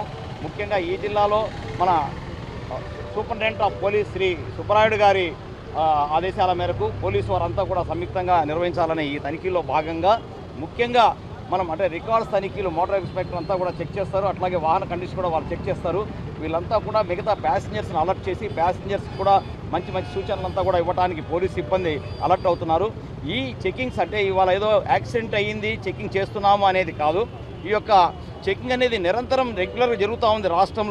రాష్ట్రంలో రవాణా శాఖ అప్రమత్తంగానే వ్యవహరిస్తూ ఉంది. దానికి కారణం కేవలం మన జిల్లాలో తీసుకుంటే కూడా ఈ జనవరి 1వ తారీఖు నుంచి ఈ రోజు వరకు 562 కేసులు నమోదు చేసి 43 లక్షల రూపాయల అపరాధ రుసుము కూడా వసూలు చేయడం జరిగింది. అపరాధ రుసుము వసూలు చేయడం అనేది ఇక్కడ కాకుండా ప్రతి బండికి కూడా ఒక చిన్న కేసు రాసినా కూడా వాళ్ళంతా కూడా అప్రమత్తంగా ఉంటున్నారనే శైలిలో ఈ యొక్క కేసులు నమోదు చేశాం. వాహనంలో ఫైర్ ఎక్స్టింగ్విషర్ లేని వాహనాలు కూడా 10 వాహనాలు కేసు రాయడం జరిగింది. వారికి సీరియస్గా వార్నింగ్ ఇవ్వడం జరిగింది. వారికి నోటీసులు పంపడం జరిగింది. అలాగే ముఖ్యంగా దాదాపుగా 70 కేసులు ఈ యొక్క గూడ్స్ తోలుతున్న రవాణా సరుకు తోలుతున్న వాహనాలపైన కేసులు నమోదు చేశారు. ముఖ్యంగా నిన్న జరిగిన యాక్సిడెంట్లో ఆ యొక్క మొబైల్స్ ఏదో క్యారీ చేస్తున్నారనే ఒక ఇన్ఫర్మేషన్ ఉంది. ఆ మొబైల్ సెట్స్ క్యారీ చేస్తున్నదంతా కూడా దాదాపు లీథియం అది వెంటనే ఇమ్మీడియట్గా బ్యాటరీ ఇగ్నైట్ అయిపోయి ప్రమాదం మరింత ఎక్కువ జరిగిందని చెప్పేసి, కాబట్టి ఈ యొక్క ప్రతి వాహనంలో కూడా కాంట్రాక్ట్ క్యారేజీలు కూడా ఎటువంటి పరిస్థితుల్లో కూడా గూడ్స్ అలో చేయవద్దని చెప్పేసి మేము మరొక్కసారి కూడా వారిని హెచ్చరిస్తున్నాము. ఈసారి అదేవిధంగా గూడ్స్ కనుక తోలితే వాటి మీద చర్యలు తీసుకొనబడతాయి. ఇప్పటికే దాదాపుగా రాష్ట్ర వ్యాప్తంగా అన్ని కేసులు నమోదు చేయడం జరుగుతూ ఉంది. ఈ యొక్క కేసులు నిరంతరం జరుగుతూనే ఉన్నాయి. కానీ ఒక బాధ్యతగా రవాణా శాఖ బాధ్యతగా ఈ ప్రమాదం జరిగినప్పుడు మనము చెకింగ్ స్టైల్ మార్చాలా. అంటే గతంలో ఎంతసేపు రికార్డ్స్ చెక్ చేసామా, ట్యాక్స్ ఉందా లేదా, ఎఫ్సీ ఉందా లేదా అనేది కాకుండా ముఖ్యంగా ఇప్పుడు 2023 తర్వాత వచ్చిన వాహనాలకి fire protection system, fire alarming system ఉన్నాయా లేదా, అట్లాగే ఈ యొక్క ప్రతి ఒక్క ఎమర్జెన్సీ డోర్కి మనకి హ్యామర్ ఉందా లేదా, అట్లాగే ప్రతి ఒక్క ఎమర్జెన్సీ డోర్కి హ్యామర్ తీసుకొని తర్వాత చెక్ చేయటము, తర్వాత వచ్చేసి ఫైర్ ఎక్స్టింగ్విషర్ పనిచేస్తామా లేదా చెక్ చేయాలి. అట్లాగే ముఖ్యంగా ఇక్కడ చిన్న సమస్య వచ్చింది ఏంటంటే చాలా వరకు వాహనాలు ఇతర రాష్ట్రాల్లో రిజిస్టర్ అవుతున్నాయి. నాగాల్యాండ్, మిజోరాం, డయ్యూ, డామన్, అరుణాచల్ ప్రదేశ్లో. ఇటువంటి వాహనాలంతా కూడా అనాథరైజ్డ్ ఆల్టరేషన్స్ ఎక్కువ ఉంటున్నాయి. సో వాటి మీద గతంలో కాన్సన్ట్రేషన్ కంటే ఇప్పుడు కాన్సన్ట్రేషన్ చేయవలసిన అవసరం చాలా వచ్చింది. ఎందుకంటే వాటి యొక్క నామ్స్ను పరిశీలించవలసిన అవసరం ఉంది. కాబట్టి ఆర్సీలో సీటింగ్ కెపాసిటీ ఎంత ఉంది, దాని వీల్ బేస్ ఎంత ఉంది, ఆ చాసిస్ నెంబర్ కరెక్టా కాదా, ఆ వాహనాన్ని ఆర్డర్ చేశారా, ఎలా చేశారా అనే అంశాల మీద కొత్తగా దృష్టి సారించమని చెప్పేసి, ఆ దృక్కోణంలో యొక్క మన ఎన్ఫోర్స్మెంట్ ఉండాలని చెప్పేసి అందరికీ కూడా తెలియజేసి, ప్రజల సురక్షిత ప్రయాణాన్ని వాళ్ళకి ఇవ్వాలని చెప్పేసి, ఎటువంటి ప్రమాదాలకు వారు లోను కాకుండా ఉండాలని చెప్పేసి మేము చెప్పేది. ఈ ట్రావెల్స్ యజమానులతో కూడా మీటింగ్ కండక్ట్ చేస్తాం 1-2 రోజుల్లో. అందరితో కూడా బస్సు వచ్చినప్పుడు వాళ్ళకి ఇవ్వాల్సిన ఇన్స్ట్రక్షన్స్ ఇవ్వాల్సిందే. మనం ఈరోజు కూడా ఏరోప్లేన్లో ప్రయాణం చేసేటప్పుడు రెగ్యులర్గా ప్రయాణం చేసి ఏరోప్లేన్లో ప్రయాణికులకు కూడా ప్రతి ఒక్కరు కూడా సురక్షితమైన అంశాలను, అంటే ఎమర్జెన్సీ డోర్ ఎట్లా ఉంటుంది, ఎటువంటి పరిస్థితుల్లో మనం ప్రమాదం నుంచి విపత్కర పరిస్థితులను తప్పించుకోవచ్చు అనే అంశాల మీద మనకి ఎయిర్పోర్ట్లో పైలట్స్ మన ఎయిర్పోర్ట్లో ఎయిర్ హోస్టెస్ ఎలా ట్రైనింగ్ ఇస్తారో తప్పనిసరిగా ప్రతి బస్సులో కూడా విధిగా డ్రైవర్ కానీ, తర్వాత కన్సర్న్ మేనేజర్ కానీ, అసిస్టెంట్ కానీ కంపల్సరీగా ఒకసారి ఎమర్జెన్సీ డోర్ ఎక్కడుందో తెలియచేయాలి. అట్లాగే కూడా హ్యామర్ ఎక్కడుందో తెలియచేయాలి.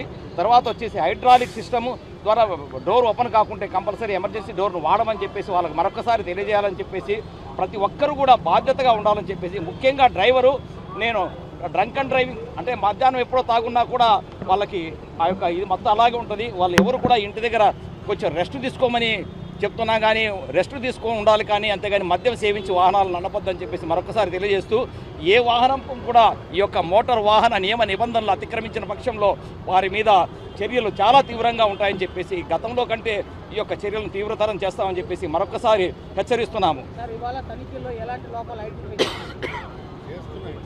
చేశాము. ఇవాళ మార్నింగ్ కూడా ఫైర్ ఎక్స్టింగ్విషర్ లేని కారణంగా బస్సును దాదాపు 1 గంట సేపు ఆపి వాళ్ళకి ఫైర్ ఎక్స్టింగ్విషర్ తెప్పించిన తర్వాతనే బండిని పంపడం జరిగింది. ఇవాళ ఈ హడావిడి 2 రోజులు కాదండి, రెగ్యులర్గా ప్రతి వారము కూడా ప్రతి జిల్లాలో కూడా ఈ తనిఖీలు అయితే ఉంటున్నాయి. కావాలంటే మీరు రెగ్యులర్గా ట్రావెల్ చేసే ప్రయాణికులను ఎవరైనా కూడా అడగచ్చు. ప్రతి చోట వాహనం ఆపుతుంటే వాహనాన్ని ఆపుతున్నారని ప్రయాణికుల దగ్గర నుంచి ఎన్నోసార్లు వ్యతిరేకత ఎదుర్కొన్నాం. సో ఈ సందర్భమే కాదు, ప్రతి వారంలో 2 రోజులు ఈ ఊర్లో ఇక్కడ చేస్తారు, చిత్తూరులో చేస్తారు, తర్వాత వచ్చి గూడూరులో చేస్తారు. ఇలాంటి తనిఖీలు నిరంతరం జరుగుతూనే ఉన్నాయి. కానీ ఈ యొక్క చెకింగ్ స్టైల్ అనేది ఇంకొంచెం మార్చాలి. వాహన కండిషన్ మీద దృష్టి సారించాలని చెప్పేసి, ఇప్పుడు జరిగిన ప్రమాదం ఇంకోసారి జరగకూడదని చెప్పేసి మా ప్రయత్నం అది. సమస్య జరిగినప్పుడే హడావిడిగా బట్టే వాహనాల మీద అనేక రకాల కేసులు నమోదు చేయడం జరిగింది. ఈవెన్ రాష్ట్ర వ్యాప్తంగా కూడా ట్యాక్స్ చెల్లించని వాహనాలు, ఇతర రాష్ట్రాల నుంచి వచ్చిన ట్యాక్స్ చెల్లించిన వాహనాలు కేవలం మన జిల్లాలోనే 15 వాహనాలు సీజ్ చేయడం జరిగింది. ఇక్కడ రేణిగుంట, ఇక్కడ తిరుపతి జిల్లా అంతా కూడా జరుగుతూ ఉన్నాయండి. థ్యాంక్ యూ అన్నారు. కర్నూలు జిల్లాలో జరిగినటువంటి బస్సు దుర్ఘటన అందరికీ తెలిసిందే. చాలా ప్యాథటిక్ సిచ్యువేషన్. అయితే దాన్ని దృష్టిలో ఉంచుకొని మా తిరుపతి ఎస్పీ గారి ఇన్స్ట్రక్షన్స్ మేరకు రవాణా శాఖ వారితో ఉండి మేము బస్సెస్ని అన్నీ కూడా చెక్ చేయడం జరుగుతుంది. అయితే ఒకటి ఏమంటే, ఇందులో ఇంతకుముందు మన ఆర్టీఓ గారు చెప్పినట్టుగా ప్రయాణికులకు నిజంగా అవేర్నెస్ కల్పించాల్సిన బాధ్యత ఎంతైనా ఉంది. ఎందుకంటే ప్రమాదం దాని ప్రమాదం అని అందుకే అన్నారు, ఎప్పుడు జరుగుతుందో తెలియదు. సో కాబట్టి ఇంకొకటి ఏమంటే, బస్సెస్ అన్నీ కూడా హైడ్రాలిక్ కండిషన్తో పనిచేసేటువంటి బస్సెస్. ఒకసారి లాక్ చేస్తే దాన్ని ఎత్తి పరిస్థితిలో తెరుచుకునే అవకాశమే లేదు. 100% ఒకసారి డోర్ లాక్ అంటే ఇంకా దాన్ని అన్లెస్ వాడు ఓపెన్ చేసే తప్ప తెరుచుకునే అవకాశం లేదు. సో అటువంటప్పుడు ప్రమాదం జరిగినప్పుడు ఏమవుతుందంటే, ప్రయాణికులు కిందికి దిగడానికి అవకాశం లేదు. సో ప్రతి విండో దగ్గర, అంటే ప్రతి బర్త్ దగ్గర ఆ అద్దాన్ని పగలగొట్టడానికి ఉపయోగించే ఒక చిన్న సుత్తి ఉండాలి. ఆ సుత్తితో మామూలుగా మీరు చేతితో బలంగా కొట్టండి, పగిలిపోదు. కానీ ఆ సుత్తితో అలా ఒక పర్టికులర్ పాయింట్లో కొట్టేస్తే మొత్తం పగిలిపోద్ది. సో వాళ్ళు దానిలోంచి దూకి కిందికి రావచ్చు. సో అలా ఎలాగైతే విమానాల్లో ఏరోప్లేన్స్లో ఎయిర్ హోస్టెస్ చెప్తారో, మీరు ఇదే జాకెట్ వేసుకోండి, ఇలా వేసుకోండి, అలా వేసుకోండి. సో ప్రైవేట్ బస్సెస్లో కూడా అవేర్నెస్ క్రియేట్ చేయాల్సినటువంటి బాధ్యత అందరి మీద ఉంది. డెఫినెట్గా ముందు అవేర్నెస్ క్రియేట్ చేస్తాం మేము. రవాణా శాఖకు సంబంధించినటువంటి ఇవన్నీ మిగతా దానికి పర్మిట్ ఉందా, మిగతా అంతా రవాణా శాఖ అధికారులు చెక్ చేస్తున్నారు. మా వైపు నుంచి మేము కూడా వారికి అసిస్ట్ చేస్తున్నాము. అదేవిధంగా ప్రయాణికులను మేము అవేర్నెస్ క్రియేట్ చేస్తాం. Thank you. ఎస్పీ గారు జిల్లా వ్యాప్తంగా చెప్పారు. పుత్తూరులో జరుగుతుంది. అదేవిధంగా మన నాయుడుపేట, కాళహస్తి, గూడూరు, సో ప్రతి చోట తిరుపతి హెడ్ క్వార్టర్లు ప్రతి చోట ఈ జిల్లా మొత్తం ఎక్కడ అందులో బస్సులు నాట్ ఓన్లీ ఇక్కడే అని కాదు, బస్సెస్ కొన్ని ఎన్ రూట్ ఉంటాయి. అంటే ఇప్పుడు విజయవాడ నుంచి చెన్నై పోతుంటాయి, కానీ మా ఇక్కడ నుంచి పోవు, నాయుడుపేట నుంచో గూడూరు నుంచో పోవు, కానీ ఎన్ రూట్. సో అక్కడ కూడా ఫోర్స్ పెట్టి అక్కడ కూడా రవాణా శాఖ అధికారులతో కలిసి ఆ ఎన్ రూట్ వచ్చేటువంటి బస్సెస్ని కూడా చెక్ చేస్తున్నాం. మొత్తం జిల్లా వ్యాప్తంగా చేస్తున్నాం. Thank you. గత కొన్ని రోజులుగా తిరుమలలో కురిసిన వర్షాలతో జలాశయాలు నిండు కుండను తలపేస్తున్నాయి. నీటి నిల్వలు పూర్తి స్థాయికి చేరుకోవడంతో పాప వినాశనం డ్యాం వద్ద ఆదివారం టీటీడీ చైర్మన్ బిఆర్ నాయుడు ప్రత్యేక పూజలు నిర్వహించి గంగాహారతి సమర్పించారు. ఈ సందర్భంగా టీటీడీ చైర్మన్ బిఆర్ నాయుడు మీడియాతో మాట్లాడుతూ తిరుమలలోని జలాశయాలు 95% నిండిపోవడం శుభపరిణామమని సంతోషం వ్యక్తం చేశారు. పాప వినాశనం, గోగర్భం డ్యాంలు పూర్తిగా నిండిపోవడంతో గేట్లు తెరిచి నీటిని దిగువకు విడుదల చేస్తున్నామన్నారు. భక్తుల అవసరార్థం తిరుమలలో ప్రతిరోజు 50 లక్షల గ్యాలన్ల నీరు అవసరమవుతూ ఉండగా తిరుపతిలోని కళ్యాణి డ్యాం నుండి 25 లక్షల గ్యాలన్లు, తిరుమలలోని డ్యాంల నుండి 25 లక్షల గ్యాలన్ల నీటిని వినియోగిస్తున్నామన్నారు. తిరుమలలో 250 రోజుల నీటి అవసరాలకు సరిపడే నీటి నిల్వలు అందుబాటులో ఉన్నాయని చెప్పారు. డ్యాంలను ఎప్పటికప్పుడు పర్యవేక్షిస్తూ నీటి అవసరాలను సక్రమంగా నిర్వహిస్తున్న ఇంజనీరింగ్ శాఖను ఈ సందర్భంగా చైర్మన్ అభినందించారు. అదేవిధంగా టీటీడీ చరిత్రలో రికార్డు స్థాయిలో మొదటిసారి ఈ ఏడాది భారీ విరాళాలు వచ్చాయని తెలిపారు. గడిచిన 11 నెలల కాలంలో టీటీడీ ట్రస్టులకు 918 కోట్ల రూపాయలు విరాళం అందినట్లు చైర్మన్ తెలియజేశారు. ఓం నమో వెంకటేశాయ. ఈరోజు శుభపరిణామం. ఎందుకంటే మన టీటీడీ ఆధ్వర్యంలో ఏదైతే 4 డ్యాములు ఉన్నాయో అవన్నీ 2 డ్యాములు ఫుల్ అయిపోయి ఒక్కొక్క గేటు తెరవడం జరిగింది. అదేవిధంగా ఇంకొక 2 డ్యాముల్లో 95% కూడా మొత్తం నిండు కుండల్లాగా తయారైనాయి. ఇవి మనకు తిరుమలకి కావాల్సినటువంటి నీరు ఏదైతే ఉందో రోజుకి 50 లక్షల గ్యాలన్లు కావాలి. 50 లక్షల గ్యాలన్లో 25 లక్షల గ్యాలన్లు మనకి కళ్యాణి డ్యామ్ నుంచి వస్తే మిగిలిన 25 లక్షల డ్యాములు ఈ వాటర్ ఈ 4 డ్యాముల నుంచి వస్తుంది. కాబట్టి రాబోయే 9 నుంచి 10 నెలల వరకు పుష్కలంగా నీరు లభించే అవకాశం ఉంది. కాబట్టి మీకు చూసే ఉంటారు, మీరు గత 11 నెలల్లో టీటీడీకి అత్యధికంగా టీటీడీ పుట్టినప్పటి నుంచి ఇప్పటి వరకు నాకు తెలిసి మనకు 918 కోట్ల రూపాయలు ఏదైతే ఉందో అది డొనేషన్స్ వచ్చాయి. అదేవిధంగా ఇప్పుడు చూసినట్లయితే నిండుకుండలాగా ప్రాజెక్టులన్నీ కూడా నిండుకున్నాయి. ఇవన్నీ కూడా మనకి రాబోయే కాలానికి శుభపరిమాణం అని చెప్పేసి నేను ఈ సందర్భంగా తెలియజేస్తున్నాను. దీనికి దోహదపడినటువంటి ప్రతి ఒక్కరికి ఎవరైతే ఉన్నారో ఇక్కడ నిర్వాహకులు వాళ్ళు ఎప్పటికప్పుడు గమనిస్తూ వాటర్ని వడబోసి చేస్తున్నారు. ఈ ఇంజనీర్లందరికీ కూడా వాళ్ళందరికీ కూడా ధన్యవాదాలు. వైసీపీ పాలనలో దోచుకుని దాచుకున్నారే గాని నిజానికి తెలుగుదేశం పార్టీ పాలనలోనే తిరుపతి అభివృద్ధి చెందిందని తెలుగుదేశం పార్టీ నేతలు నరసింహ యాదవ్, ఆర్సీ మునికృష్ణ తదితరులు ఆదివారం తిరుపతి ప్రెస్ క్లబ్లో మీడియా సమావేశంలో విమర్శించారు.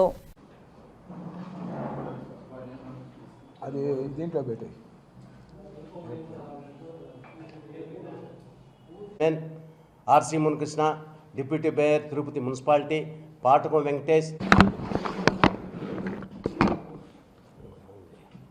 మీడియా సోదరులకు స్వాగతం చెప్తూ, మొన్న నగరపాలక సంస్థ కౌన్సిల్ మీటింగ్ తీరు చూస్తే అందరికీ తెలుసు,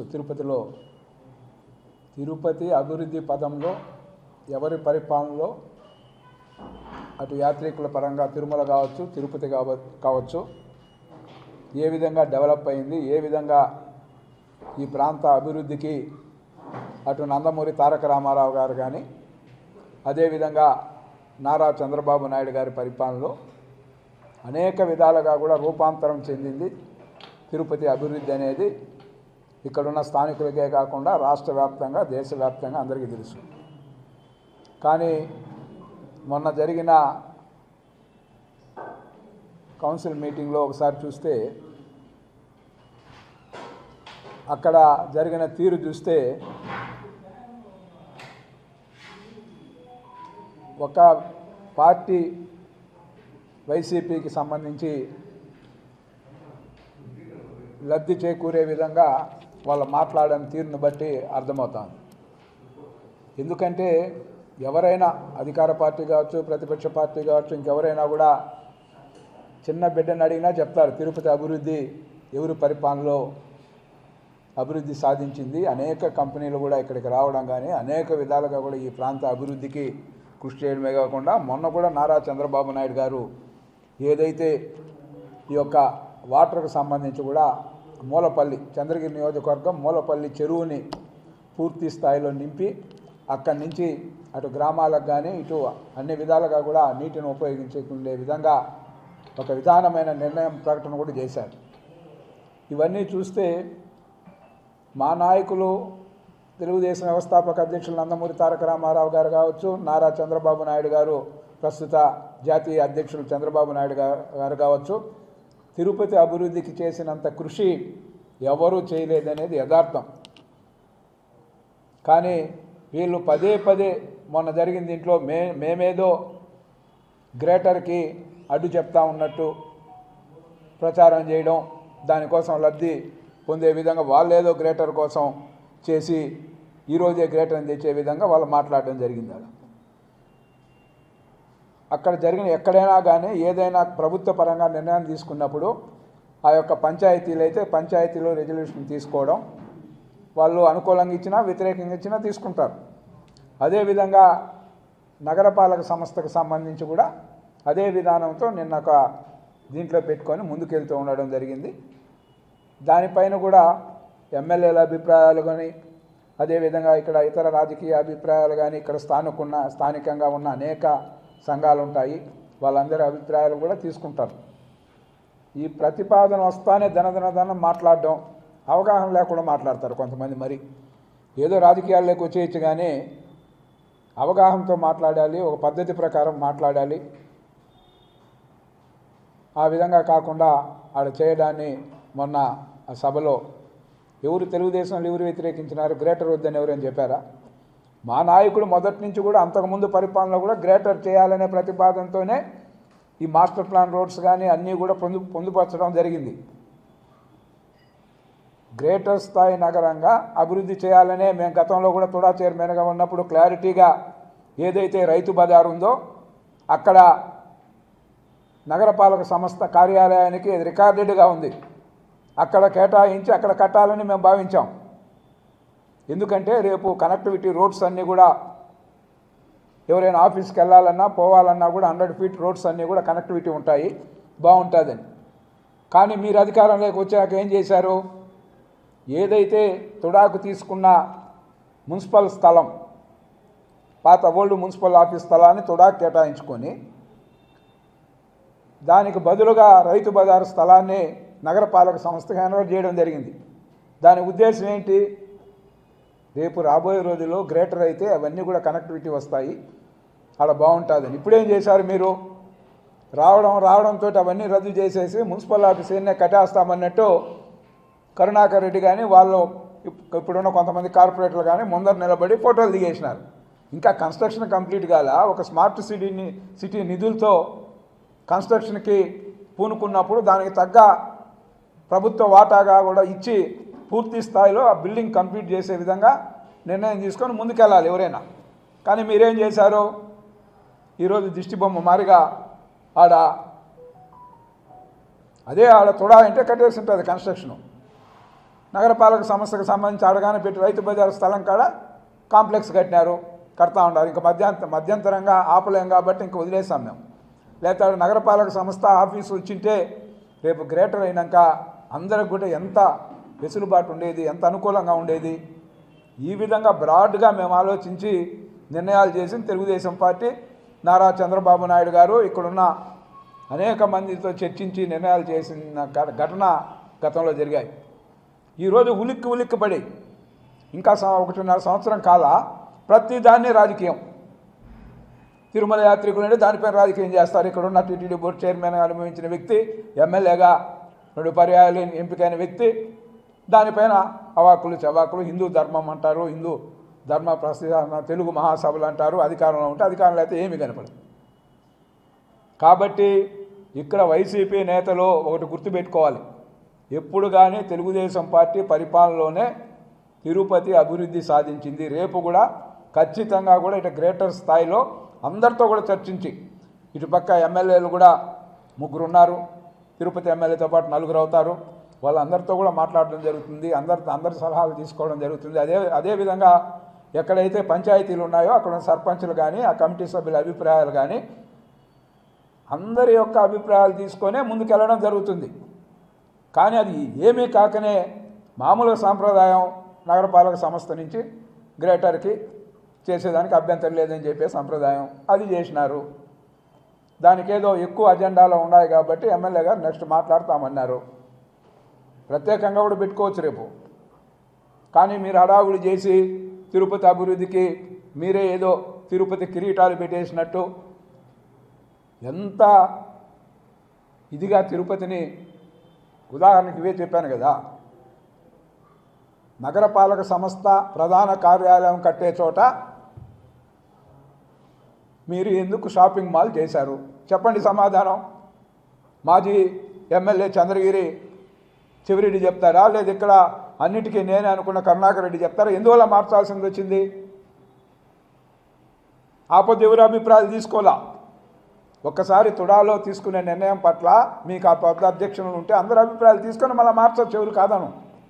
అలా కాకుండా వచ్చిందే తడవుగా నగరపాలక సంస్థ కార్యాలయాన్ని యథాతథంగా ఆడనే పెట్టేయడం, ఆడపోయి షాపింగ్ మాల్ కట్టి దాంట్లో ఏమైందని ఇంకా కొద్ది రోజులు అన్ని విషయాలు కూడా బయట వస్తాయి.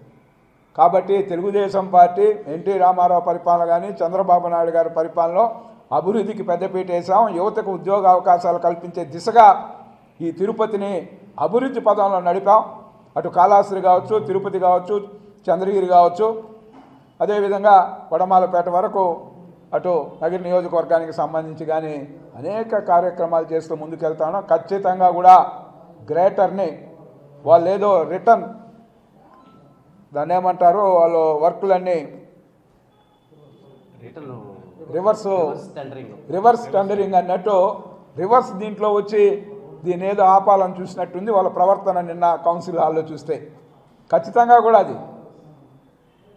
కాబట్టి ఎప్పుడు కానీ తెలుగుదేశం పార్టీ ఒక్కటే తిరుపతి అభివృద్ధి కోసం పాటుపడింది. మీరు చెప్పచ్చు మళ్ళా రేపు ప్రెస్ మీట్ పెట్టి మేము రోడ్లు వేసిన, రోడ్లు పెట్టింది కూడా మేమే. ఏదైతే తిరుపతిలో మాస్టర్ ప్లాన్ రోడ్లన్నీ పెట్టింది మేము.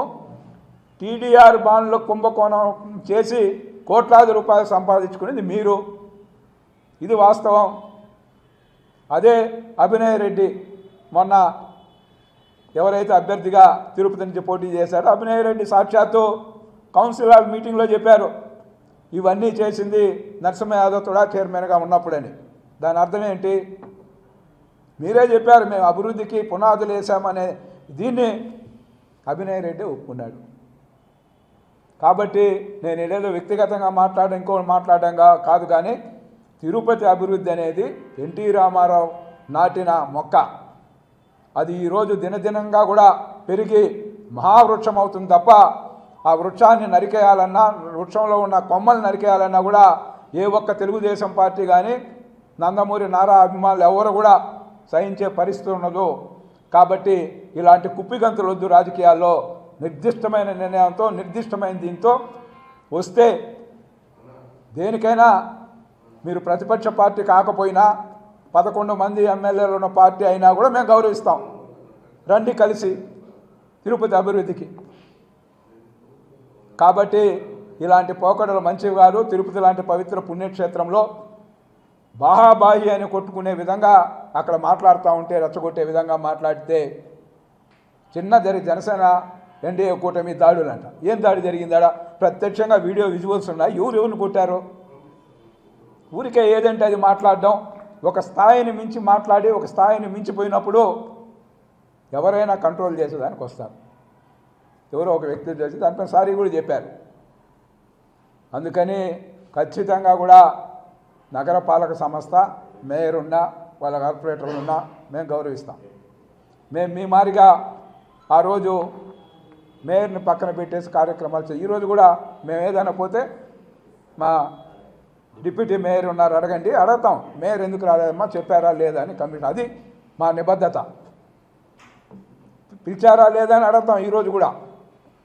ఆ విధంగా గౌరవప్రదంగా తిరుపతిని అందరూ కలిసి అభివృద్ధి పదంలో తీసుకెళ్ళడానికి ముందుకు రండి అని కూడా ఈ సందర్భంగా కూడా కోరుకుంటూ, ఈ మారిగా రాజకీయ విమర్శలతో రాజకీయ స్వార్థంతో తిరుపతి అభివృద్ధిని అడ్డుకోవద్దని కూడా ఈసారి అందరికి కూడా సవినయంగా తెలియజేస్తూ, తిరుపతిలో ఎన్డీఏ కూటమి ఏమీ లేదు, ఖచ్చితంగా కూడా అందరూ కలిసి నిర్ణయాలు తీసుకుంటా ఉన్నాం. అందరూ ఒక పద్ధతి ప్రకారం ముందుకెళ్ళడం జరుగుతుంది. దేనిపైన వీళ్ళు అనుకున్నట్టు ఆ రోజు అన్నీ జరిగిపోవు. కాబట్టి మేమేదో ఉద్దేశం జస్టిస్ జరగాలి, న్యాయం జరగాలని ప్లే కార్డులు ప్రదర్శిస్తే ఏమని న్యాయం జరిగిపోయింది చెప్పాలి కదా. కాబట్టి ఇలాంటి చీప్ పాలిటిక్స్ వద్దు. ఒక నిర్దిష్టంగా ఒక పద్ధతి ప్రకారం తిరుపతిని అభివృద్ధి చేసుకునే దాంట్లో ఏ సంఘం, కుల సంఘాలు కావచ్చు, లేదా విద్యార్థి సంఘాలు కావచ్చు, లేదా వ్యాపార సంస్థలు కావచ్చు, ఈ విధంగా చెప్పుకుంటూ పోతే చాలామంది ఉన్నారు తిరుపతి పరిసర ప్రాంతాలు. వాళ్ళందరి అభిప్రాయం ప్రకారం కూడా ఇంకా చాలామంది నాకు కూడా నిన్న మనం కూడా లెటర్లు తెచ్చి ఇచ్చినారు. ఈ కాళహస్తికి సంబంధించి కొన్ని పంచాయతీలు కూడా కలపండి ఆ మారకుండా ప్రజల ఒక అభిప్రాయాలు. మా ఎమ్మెల్యేలు కానీ ఎన్డీఏ ఎమ్మెల్యే ఈడ ఆర్ఎన్ శ్రీనివాసులు కావచ్చు, అక్కడ బొజ్జల సుధీర్ రెడ్డి కావచ్చు, లేదా నాని గారు కావచ్చు, లేకపోతే భాను కావచ్చు, ఎవరు కూడా అభివృద్ధిని ఆటంకపరిచే నిర్ణయాలు కానీ ఆ వైపుగా మేమెవరు కూడా ప్రవర్తించాం. అభివృద్ధి జరగాలి, ఈ ఉమ్మడి జిల్లానే అభివృద్ధి జరగాలని కోరుకునే మా యొక్క ఎమ్మెల్యేలు ఇక్కడ అడ్డుకునే పరిస్థితి అనేది అవాస్తవమని కూడా తెలియజేస్తూ, ఏదైనా కూడా కాంక్రీట్గా నిర్ణయాలు తీసుకొని తిరుపతి ప్రపంచ స్థాయి నగరంగా తిరుపతిని అభివృద్ధి చేసే దాంట్లో బస్టాండ్కి సంబంధించి మేము ఉన్నప్పుడే పెట్టాము. అంతకుముందే ఇక్కడున్న ఆర్టీసీ బస్టాండ్కి సంబంధించి మొత్తం దాన్ని మరుగున పడేశారు. మళ్ళా ఇప్పుడు నారా చంద్రబాబు నాయుడు ఆధ్వర్యంలో దాని పట్టాలు ఎక్కిస్తా ఉన్నాం. మళ్ళా అదేవిధంగా మాస్టర్ ప్లాన్ అనేక రోడ్లే కాకుండా బస్టాండ్ కూడా అటు మంగళం దగ్గర కానీ, ఇటు చంద్రగిరి వైపు కానీ, ఇటు ఏదైతే మన రాల్చెరు రోడ్డుకి సంబంధించి కొన్ని చోట్ల ఐడెంటిఫికేషన్ కూడా చేయడం జరిగింది. అదేవిధంగా ఏదైతే మాస్టర్ ప్లాన్లో శ్రీనివాస మంగాపురం నుంచి శ్రీకాళహస్తి వరకు, శ్రీనివాస మంగాపురం టు శ్రీకాళహస్తి వరకు స్వర్ణముఖి నదికి ఇరువైపులు కూడా రోడ్డు 100 ఫీట్ రోడ్డు వేసే విధంగా మాస్టర్ ప్లాన్లో కూడా నేను తుడా చైర్మన్గా ఉన్నప్పుడు అప్పుడు ఆమోదించడం జరిగింది. River front road, Swarnamukhi river front road కూడా ఖచ్చితంగా కూడా ఈ 3.5 సంవత్సరాల కాలంలో కార్యరూపం దాల్చే విధంగా కూడా ముందుకెళ్ళబోతా ఉన్నామని కూడా ఈ సందర్భంగా కూడా తెలియజేస్తూ, ఈ విధంగా ఒక మాస్టర్ ప్లాన్ని కూడా అనేక విధాలుగా కూడా ఎవరు పరిగణలోకి తీసుకోకుండా దాన్ని పకడ్బందీగా కూడా మాస్టర్ ప్లాన్ అమలు చేసిన ఇది మీరే సాక్షాత్తు కౌన్సిల్ హాల్లో ఒప్పుకున్నారు. కాబట్టి ఇలాంటి పోకడలు చిన్న ఇవి మంచివి కావు. ఎంతోమంది కార్పొరేటర్లు కూడా వాళ్ళందరూ కూడా మంచి రాజకీయ భవిష్యత్తు ఉండాలని కోరుకుంటాం, తిరుపతిలో ఉండి రాజకీయం చేసే వాళ్ళందరూ కూడా. కానీ చీప్గా పాలిటిక్స్ చేస్తే అది వాళ్ళ మనుగడకే కష్టం, కరెక్ట్ కాదు. రేపు భవిష్యత్తులో కూడా ఆడ కార్పొరేటర్లు అందరూ కూడా మంచి రాజకీయ నాయకులు కావాలని మేము కోరుకుంటాం. జనరల్గా ఎవరైనా తిరుపతిలో మనం అందరూ కూడా బాగుండాలి.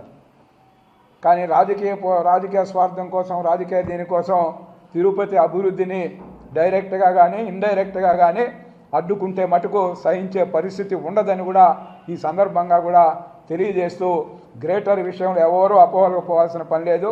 చంద్రబాబు నాయుడు గారి నాయకత్వంలో, పవన్ కళ్యాణ్ నాయకత్వంలో, కేంద్ర ప్రధానమంత్రి నాయకత్వంలో ఖచ్చితంగా కూడా తిరుపతికి అనేక ప్రాజెక్టులు రావడం జరుగుతుంది, అనేక కంపెనీలు రావడం జరుగుతుంది, అనేక విధాలుగా కూడా తిరుపతి అభివృద్ధి పదంలో నడుస్తుందని కూడా ఈ సందర్భంగా కూడా ప్రజలందరికీ కూడా ఈ సందర్భంగా కూడా తెలియజేస్తూ, అబద్ధాలను పదే వల్లించేవాళ్ళు ఏ విధంగా వాళ్ళ అధినాయకుడి నుంచి పుణికిపుచ్చుకున్నట్టుంది. జగన్మోహన్ రెడ్డి గారి నుంచి అబద్ధాలు చెప్తే ప్రజలు నమ్ముతారనే విధంగా అబద్ధాల ప్రచారానికి వాళ్ళ సోషల్ మీడియాలో ఏ విధంగా చేశారో చూసాం. ఇలాంటివన్నీ కూడా కరెక్ట్ కాదు తిరుపతి విషయంలో కూడా మరొకసారి హెచ్చరిస్తూ తిరుపతి అభివృద్ధికి పార్టీలకు అతీతంగా కులాలకు మతాలకు అతీతంగా కలిసి వచ్చే వాళ్ళందరితో కూడా కలుపుకొని ఈ తిరుపతి అభివృద్ధి పదంలో నిలుపుతామని కూడా ఈ సందర్భంగా కూడా తెలియజేస్తూ అందరూ సెలవు తీసుకుంటాం. తిరుపతి మీరు ఒక్కసారి ఆలోచించండి, చూడండి కూడా. ఏదైనా అభివృద్ధి జరిగి అందరికీ ప్రజలకు అందుబాటులో ఉండే ఏమైనా సరే ఎడ్యుకేషన్లో కానీ హాస్పిటల్స్లో కూడా ఒక్క తెలుగుదేశం పార్టీ హయాంలోనే. అది అప్పుడు నందమూరి తారక రామారావు గారు కూడా ఉండొచ్చు, మళ్ళీ చంద్రబాబు నాయుడు గారు కూడా ఉండొచ్చు. ఇప్పుడు కూటమి వచ్చినా కూడా దీంట్లోనే పాలనలోనే సాగుతూ ఉంది. మీరు గత 4-5 ఏళ్ళుగా మీరు ఉన్నారు అధికారంలో. తిరుపతిలో ఒక్క డెవలప్మెంట్ చూపించగలిగితే చెప్పండి. కరుణాకర్ రెడ్డి గారు కానీ, అదే మరగా డిప్యూటీ మేయర్గా ఉన్న అభినయ్ రెడ్డి గారు కానీ ఒక్క డెవలప్మెంట్ ఇది చేశామని చెప్పానండి. మొన్న కౌన్సిల్ హాల్లో న్యూరో సబ్జెక్టు గ్రేటర్ సంబంధించింది. న్యూరో సబ్జెక్టు మొత్తం 108 సబ్జెక్టులు ఉంటే న్యూరో సబ్జెక్టు గ్రేటర్ సంబంధించిన సబ్జెక్టు. సరే మీరే రావడం, ఆల్రెడీ ప్రీ ప్లాన్గా ప్లే కార్డ్స్ తెచ్చుకోవడము, మీరు మీటింగ్ పెట్టుకొని ఇంటికాడ ఏం చేయాలని అనడం, మేమేదో వ్యతిరేకించేట్టుగా అక్కడ సృష్టించాలనుకున్నారు. ఎంపీ గారు దాన్ని మొదటనే ప్రస్తావిస్తే బాగుంటుంది కదా అన్నారు. అంతా మీరే ప్లాన్. మొదటే ప్రస్తావించాలంటే మిగతా 100 సబ్జెక్టులు ప్రస్తావించకుండానే ఒకటో సబ్జెక్ట్ అంటే రద్దు చేసి ఎలాగైనా గొప్ప పట్టించాలని మీరు ప్లాన్ చేశారు అక్కడ. అయినా గ్రేటర్కి ఎవ్వరు వ్యతిరేకం చెప్పలే. నారా చంద్రబాబు నాయుడు గారు ఆదేశాల మేరకే కలెక్టర్ గారు, ఎమ్మెల్యే గారు, కమిషనర్ గారు దాని అజెండాలో పొందుపరిచారు. దాని గురించి మాట్లాడతాం కూడా అన్నారు. మాట్లాడకముందే మాకు 100వ సబ్జెక్టు మొదటే పెట్టేయండి అని రద్దు చేసి నానా ఇబ్బందులు పెట్టి కావాలనే కౌన్సిల్ని ఇబ్బంది పెట్టారు. 4 సంవత్సరాలు మీ గవర్నమెంట్లో ఉన్నారు కార్పొరేటర్లుగా. ఎందుకు గ్రేటర్ గురించి కానీ తిరుపతి గురించి కానీ ఏమీ మాట్లాడలేదే? ఆ రోజు నారా చంద్రబాబు నాయుడు గారు ముఖ్యమంత్రిగా ఉన్నప్పుడు ఈ ఫ్లైఓవరు నగరపాలక సంస్థ ప్లస్ టీటీడీ కలిసి నిర్మిస్తామంటే దాన్ని నిలవన చంపారు. ఈరోజు ఆ గరుడు వారిది అని పేరు లేకుండా శ్రీనివాస చేతని పెట్టి అడుగడుగు పళ్ళు నిలిపి గరుడు వారిది దేనికి పనికి రాకుండా చేశారు మీరు. మాస్టర్ ప్లాన్ రోడ్లని వేసి అక్కడ ఏం చేశారో ఇంకా దాని గురించి చెప్పదలుచుకోలేదు, వదిలేండి. అక్కడ మున్సిపల్ ఆఫీస్ అక్కడ కట్టాలని ప్లాన్ చేసి ముఖ్యమంత్రి నారా చంద్రబాబు భూమి పూజ చేసి అన్నీ రెడీ చేస్తే తుడా కాంప్లెక్స్ దగ్గర దాన్ని వదిలేసి తెచ్చి ఇక్కడ మున్సిపల్ ఆఫీస్ పెట్టి పొద్దు మొండిగోడలో నిలిపేశారు. ఆ రోజు నారా చంద్రబాబు గారు పెట్టిన డబ్బులు ఎత్తుకుపోయి రోడ్లు వేసేశారు. మీరు 4 ఏళ్లలో ₹1 తెచ్చారా గవర్నమెంట్ నుంచి? రాష్ట్ర గవర్నమెంట్ నుంచి ₹1. కరుణాకర్ రెడ్డి గారు నేనే ముఖ్యమంత్రి, జగన్మోహన్ రెడ్డి నేనేం చెప్తే అది వింటానేవాడే. ₹1 తెచ్చి తిరుపతిలో ఏదైనా అభివృద్ధి చేశావా? మీరు చెప్పండి మనస్ఫూర్తిగా. ₹1 తెచ్చి అభివృద్ధి దీనికోసం పెట్టారు. ఆ రోజు ముఖ్యమంత్రి గారు నారా చంద్రబాబు నాయుడు గారు ఉంటే దాన్ని తెచ్చి రోడ్లు వేసేసినారు. మీ ఇష్ట ప్రకారం దమ్మాని రోడ్లు వేసేసి. ఒకటి చెప్తానండి, ఈరోజు మీరు నిజంగా మాస్టర్ ప్లాన్ రోడ్లు వేసేటప్పుడు మేయర్తో సహా ఏ కార్పొరేటర్కైనా తెలుసా? మీరు 17 రోడ్లు అజెండాలో పెట్టి ఒక వీడియో వేసి చూపించేటప్పుడు ఇప్పుడున్న మేయరే అసలు ఈ రోడ్ల గురించి నాకు తెలియదు అని కౌన్సిల్ హాల్లో చెప్పిన ఘనత మీది.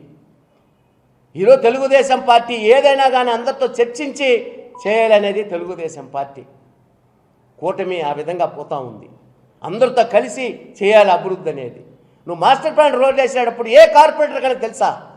నీకు ఒక అనుకూలంగా ఉండే 4-5 మంది కార్పొరేటర్లకు తప్ప మేయర్కి తెలియదు, అప్పుడున్న కమిషనర్కి తెలియదు, ఎవరికి తెలియకుండా నీ ఇష్ట ప్రకారం నువ్వే ప్లాన్ చేసినావు. వచ్చి గబాలను అజెండాలో పెట్టి వదిలినావు. నిన్న అది అడిగారు కార్పొరేటర్లు కొందరు, మాకు తెలియదే మాస్టర్ ప్లాన్ రోడ్లు అని. మీకు ఒకటి తెలుసండి, సంబంధం ఏముండదు, పెట్టి మొత్తం రాష్ట్రం అంతా చేసేట్టుగా చేయగలుగుతాడు అభినయ్ రెడ్డి. అదొకటి మాత్రం బాగా నేర్చుకున్నాడు అతని మనుషులు. సంబంధం ఉండదు, అది ఏదో పెడతారు. సోషల్ మీడియాలో నెంబర్ 1 పరిస్థితుల్లో అతను ఉన్నాడు. అతని టీం అంతా కూడా ఏది జరిగినా నిన్న కూడా కౌన్సిల్లో ఏమీ జరగలే. ఊరిక సర్దుతా ఉంది దాన్ని పెట్టి 5 నిమిషాల్లోనే దాన్ని సోషల్ మీడియాలో పెంచి అటు చేసేసినారు, ఇటు దూరు చేసినారు, పట్టేసినారు అని మీరే ధర్నాలు. అటు ఎవరు చేయి చేసుకోలే, ఎవరు రచ్చ కూడా జరగలే.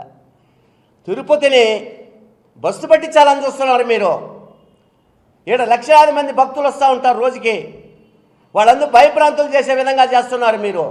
ఇది మంచి పద్ధతి కాదు. కరుణాకర్ రెడ్డి గారు మీరు 2 సంవత్సరాలు 2 టర్ములు టీటీడీ బోర్డు చైర్మన్ చేశారు, 2 టర్ములు ఎమ్మెల్యే గారు కూడా పనిచేశారు.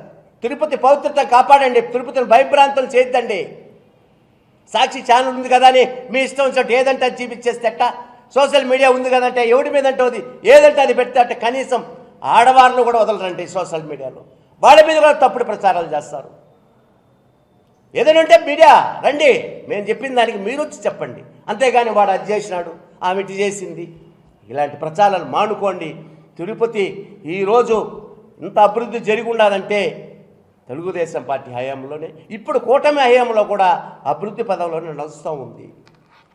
చంద్రబాబు నాయుడు గారు ఎప్పుడు తిరుపతి మీద ఆ రోజు రామారావు గారికి ఉన్నింది, మళ్ళా ఈరోజు నారా చంద్రబాబు నాయుడు గారు కావచ్చు, ఉప ముఖ్యమంత్రి పవన్ కళ్యాణ్ గారు కావచ్చు, నారా లోకేష్ గారు తిరుపతిలో ప్రత్యేకంగా చేయాలనేది అప్పుడున్న పెద్దలకు అందరూ కూడా తెలుసు. ఇది గ్రేటర్ చేసి తిరుపతిని ఒక స్మార్ట్ మీదుగా చేయాలని ఆ రోజుల్లో ఆలోచనలు ఉండేది చంద్రబాబు నాయుడు గారికి.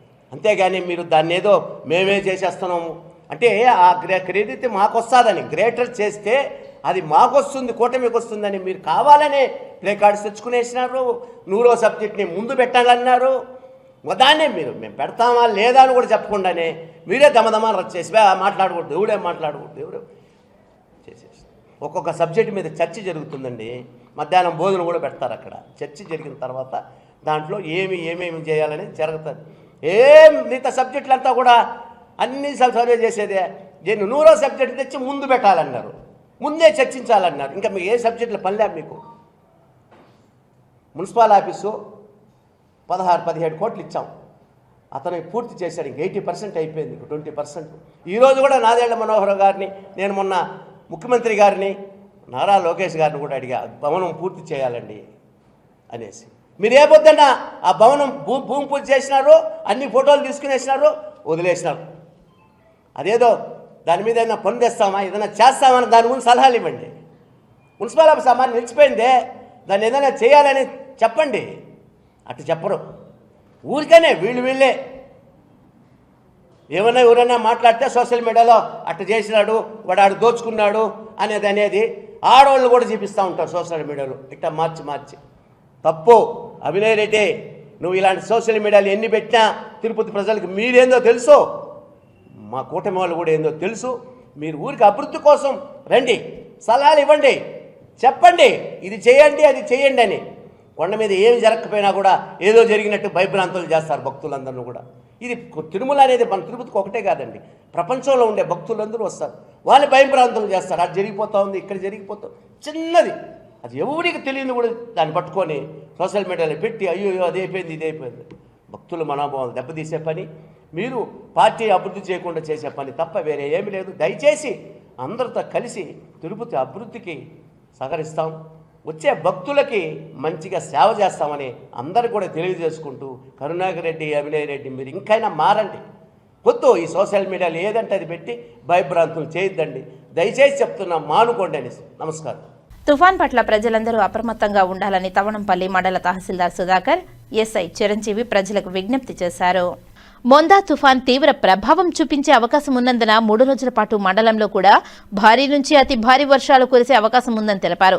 ఈ నేపథ్యంలో ప్రజలందరూ ఇంటి నుంచి బయటకు రాకూడదని, అత్యవసరమైతే తప్ప బయటకు రావాలని కోరారు. ఇటీవల కురిసిన వర్షాలకు చెరువులు నిండిపోయి వరదలు ప్రవహిస్తున్నాయని తెలిపారు. రహదారులు, వంతెనలు కూడా తెగిపోవడంతో ఇరిగేషన్ అధికారుల సహాయంతో ప్రత్యామ్నాయ మార్గాలను ఏర్పాటు చేయడం జరిగిందని తెలిపారు. రాబోయే 3 రోజుల పాటు కురవనున్న భారీ వర్షాలకు చెరువులు, కుంటలు, వాగులు, వంకల నుండి ఉధృతంగా ప్రవహించే అవకాశం ఉందని తెలిపారు.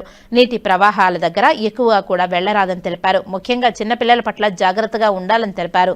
గ్రామ స్థాయిలో వీఆర్ఓలు, సచివాలయ సిబ్బంది, మహిళా పోలీసులు అందుబాటులో ఉంటారని, ఎలాంటి సహాయం కావాలన్నా తమకు ఫోన్ ద్వారా నెంబర్లను సంప్రదించాలని తెలియజేశారు. అలాగే కలెక్టర్ కార్యాలయంలో ఏర్పాటు చేసిన కంట్రోల్ రూమ్ నెంబర్లను 9491077325, అలాగే మరో నెంబర్ 08572242777, 104108108 నెంబర్లను కూడా సమాచారం అందజేస్తే తక్షణమే సహాయం అందజేయడానికి సాధ్యమవుతుందని తెలిపారు. మొందా తుఫాన్ను ఎదుర్కొనేందుకు అన్ని శాఖల సమన్వయంతో పనిచేస్తున్నామని, ఇందుకు ప్రజలు కూడా పూర్తి సహకారం అందించాలని కోరారు.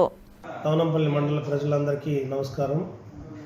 మనకి రాబోయేటువంటి 3 రోజుల్లో మోతే అనే నామకరణంతో తుఫాన్ రాబడుతుంది.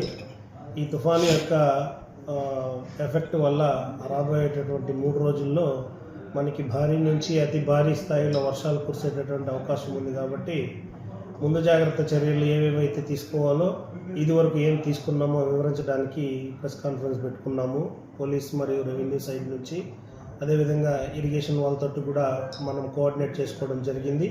నిన్న మొన్నటి వరకు ఇరిగేషన్, పోలీస్, రెవెన్యూ ముగ్గురు కలిసి మండలంలో ఉండేటువంటి 57 చెరువులన్నింటినీ కూడా పరిశీలించడం జరిగింది. అన్ని చెరువులు కూడా ఇటీవల కురిసినటువంటి వర్షాలతోటి బాగా పూర్తిగా నిండిపోయి ఓవర్ఫ్లో అయ్యి కూడా పోతా ఉన్నాయి వంకలు అన్నీ కూడాను. సో ఇదివరకే మన మండలంలో కురిసినటువంటి వర్షాల కారణం చేత మనకు అన్ని వంకలు కూడా వాగులు వంకలు అన్నీ కూడా వాటర్ ఫ్లో ఉంది. ఇందులో ఈ వాటర్ ఫ్లో వల్ల మనకి దాదాపుగా మన మండలంలో 4 నుంచి 5 చోట్ల రోడ్డు కూడా తెగిపోవడం జరిగింది. ఆ రోడ్లో ఉండేటువంటి ట్రాఫిక్ని కూడా ఇదివరకే మనం బ్లాక్ చేయడం జరిగింది. అటుపక్క ఇటుపక్కల రాళ్ళు వేయడం, తర్వాత ఎర్ర గుడ్డని జెండాలను కట్టడం ద్వారా ప్రజల్ని అటువైపు ఇటువైపు నుంచి రాకపోకల్ని బ్లాక్ చేయడం జరిగింది. వారికి అదేవిధంగా ఆల్టర్నేట్ దారిని కూడా ఏర్పాటు చేయడం జరిగింది. అయితే ప్రజలు పోలీసు మరియు రెవెన్యూ యంత్రాంగానికి పూర్తిగా సహకారం అందించాల్సిందిగా కోరుతున్నాము. ఎట్టి పరిస్థితుల్లోనూ రాబోయేటటువంటి 3 రోజుల్లో రాత్రి 6 గంటల నుంచి ఉదయం 6 గంటల వరకు ఎటువంటి పరిస్థితుల్లోనూ మూమెంట్ లేకుండా, అంటే ఇళ్లకే పరిమితమయ్యేటువంటి పరిస్థితిని కలిగించుకోవడం చాలా మంచిది, ఉత్తమమైనటువంటి పని.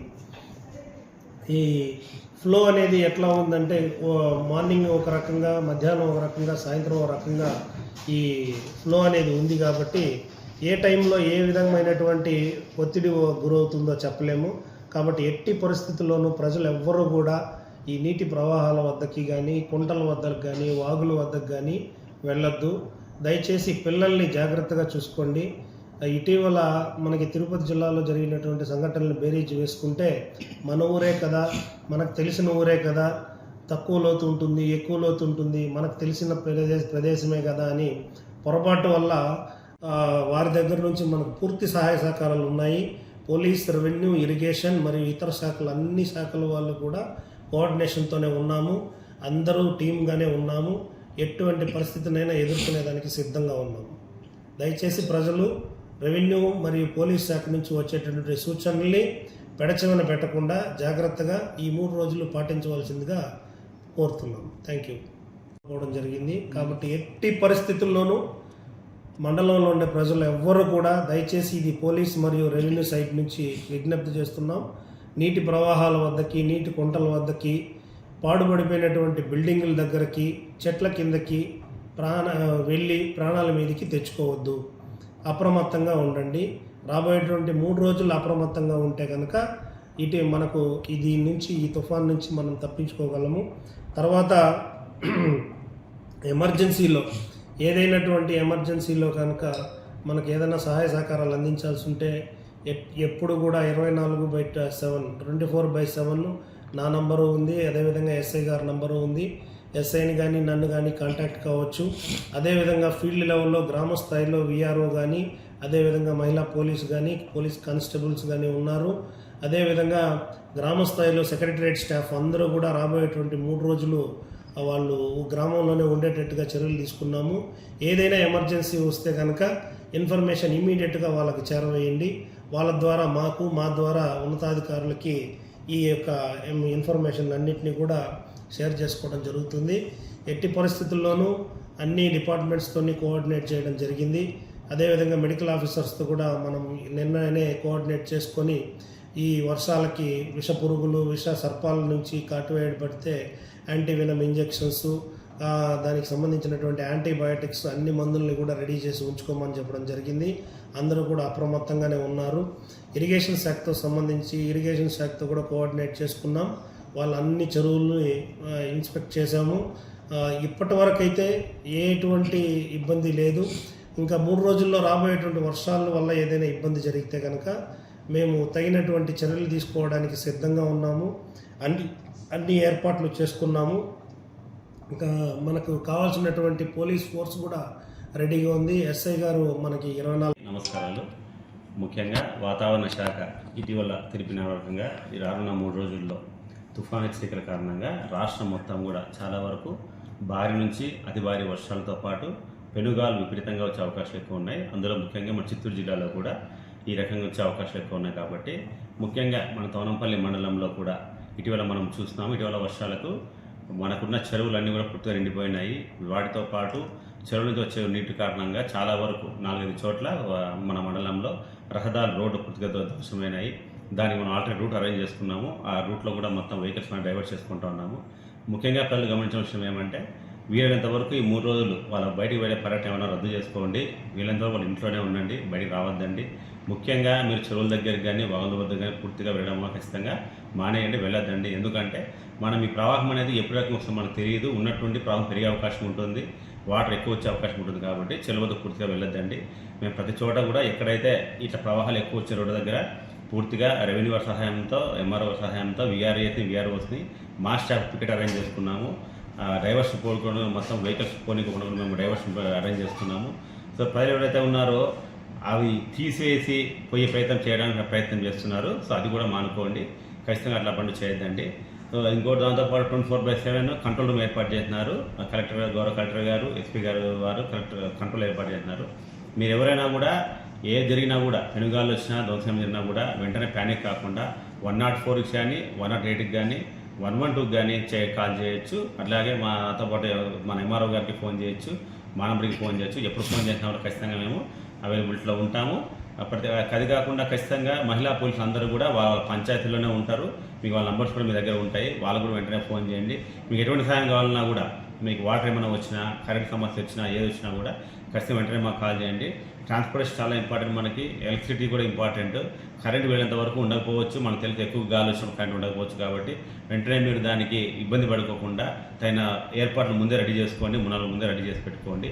విని మనం చేసుకున్నామంటే ఈజీగా మనం 3 రోజులు మనము లీడ్ చేయగలము, తర్వాత ఇబ్బంది ఏమి ఉండదు. కాబట్టి దీనికి అందరూ కూడా రెవెన్యూ వారికి, పోలీస్ వారికి, మిగతా శాఖలందరూ కూడా అందరూ సహకరిస్తారని కోరుకుంటున్నాను. Thank you.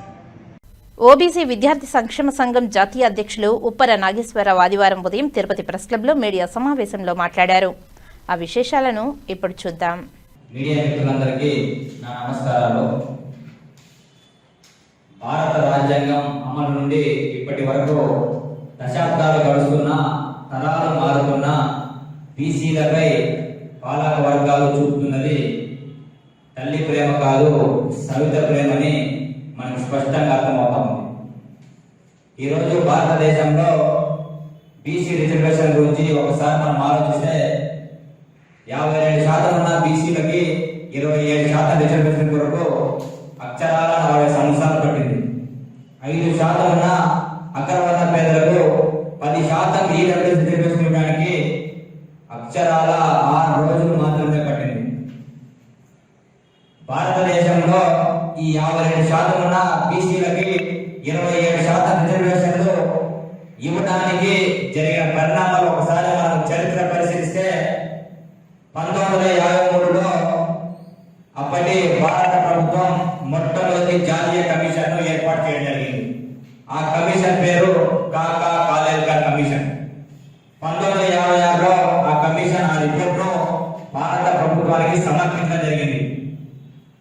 అప్పటి ప్రభుత్వం ఆ రిపోర్ట్ ని అమలు చేయలేదు.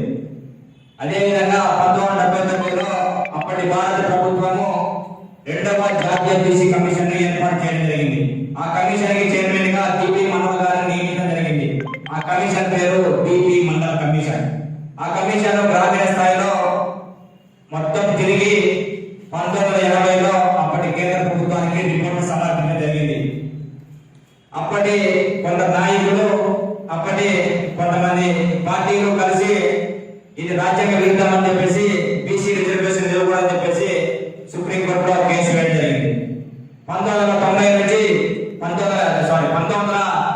నుంచి సుప్రీంకోర్టులో వాదనలు విని చివరిగా 1993లో సుప్రీంకోర్టు విద్యా ఉద్యోగాల్లో బీసీలకు 27% రిజర్వేషన్ ఇవ్వాలని చెప్పేసి జడ్జిమెంట్ ఇవ్వడం జరిగింది. అంటే 1953 నుంచి 1993 వరకు మనం చూస్తా ఉంటే దాదాపుగా 40 సంవత్సరాలు బీసీ రిజర్వేషన్ కొరకు నిమ్మక నీరెట్టినట్టుగా నడకలాగా అంటే 27% రిజర్వేషన్ కొరకు బీసీలకి రావడానికి 40 సంవత్సరాలు పట్టింది. మరి 5% అప్పుడు కూడా బీపీ మండల కమిషనర్ గారు క్లియర్ గా చెప్పడం జరిగింది. ఆ కమిషన్ మేమెంతో మాకంతా 52% ఉన్న బీసీలకి 52% రిజర్వేషన్ ఇవ్వాలని అప్పటి కమిషన్ క్లియర్ గా చెప్పడం జరిగింది. కానీ 50% రాజ్యాంగ సీలింగ్ దాటకూడదని చెప్పేసి, రిజర్వేషన్ సీలింగ్ దాటకూడదని చెప్పేసి బీసీలకి 27% అప్పటి కేంద్ర ప్రభుత్వము ఇవ్వడం జరిగింది. మరి 5% ఉన్న అగ్రవర్ణ పేదలకి 10% ఈడబ్ల్యూ రిజర్వేషన్ ఇవ్వడానికి ఒక్కసారి మన పరిణామాలు గమనిస్తే 2019 జనవరి 8న కేంద్ర ప్రభుత్వము అగ్రవర్ణ పేదలకి రిజర్వేషన్ ఇవ్వాలని నిర్ణయించింది. 2019 జనవరి 9న ఆ బిల్లును పార్లమెంట్ లో ప్రవేశపెట్టబడింది. జస్ట్ 2-3 గంటల్లోనే ఆ బిల్లు పార్లమెంట్ లో పాస్ కావడం జరిగింది. అదే విధంగా జనవరి 10, 2019న ఆ బిల్లును రాజ్యసభలో ప్రవేశపెట్టడం జరిగింది. అదే రోజు ఆమోదించడం జరిగింది. అదే విధంగా జనవరి 14, 2019 తేదీన 103వ రాజ్యాంగ సవరణ చేసి ఆగ మేఘాలలో రాకెట్ వేగంతో 5% అగ్రవర్ణ పేదలకు 10% రిజర్వేషన్ ఇవ్వడం జరిగింది. అంటే ఒక్కసారి మనం అందరూ గమనించాలి. 5% అగ్రవర్ణ పేదలకు 10% రిజర్వేషన్ ఇవ్వడానికి జస్ట్ అక్షరాల 6 రోజులు మాత్రమే పట్టింది.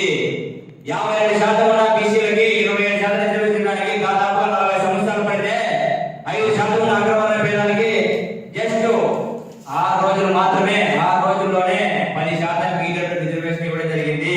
ఇవన్నీ చూస్తా ఉంటే కేంద్ర ప్రభుత్వాలు బీసీల పైన తల్లి ప్రేమ చూపుతున్నాయా అని చెప్పేసి నేను ఈ మీడియా మిత్రులనే అడుగుతా ఉన్నాను.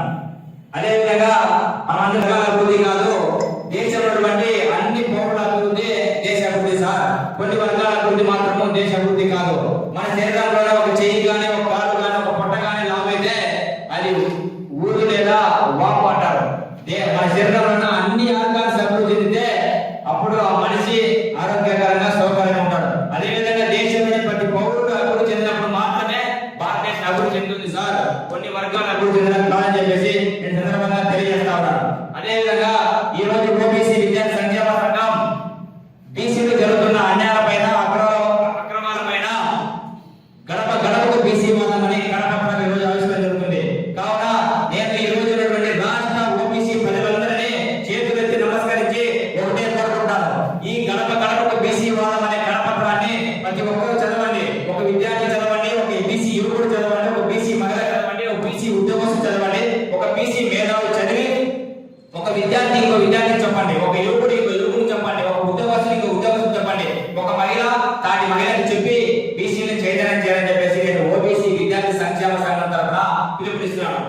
రోటరీ చిత్తూరు ఎలైట్ సేవలను విస్తృతపరుస్తామని రోటరీ ఎలైట్ చిత్తూరు జిల్లా గవర్నర్ బీజీ శ్రీధర్ స్పష్టం చేశారు.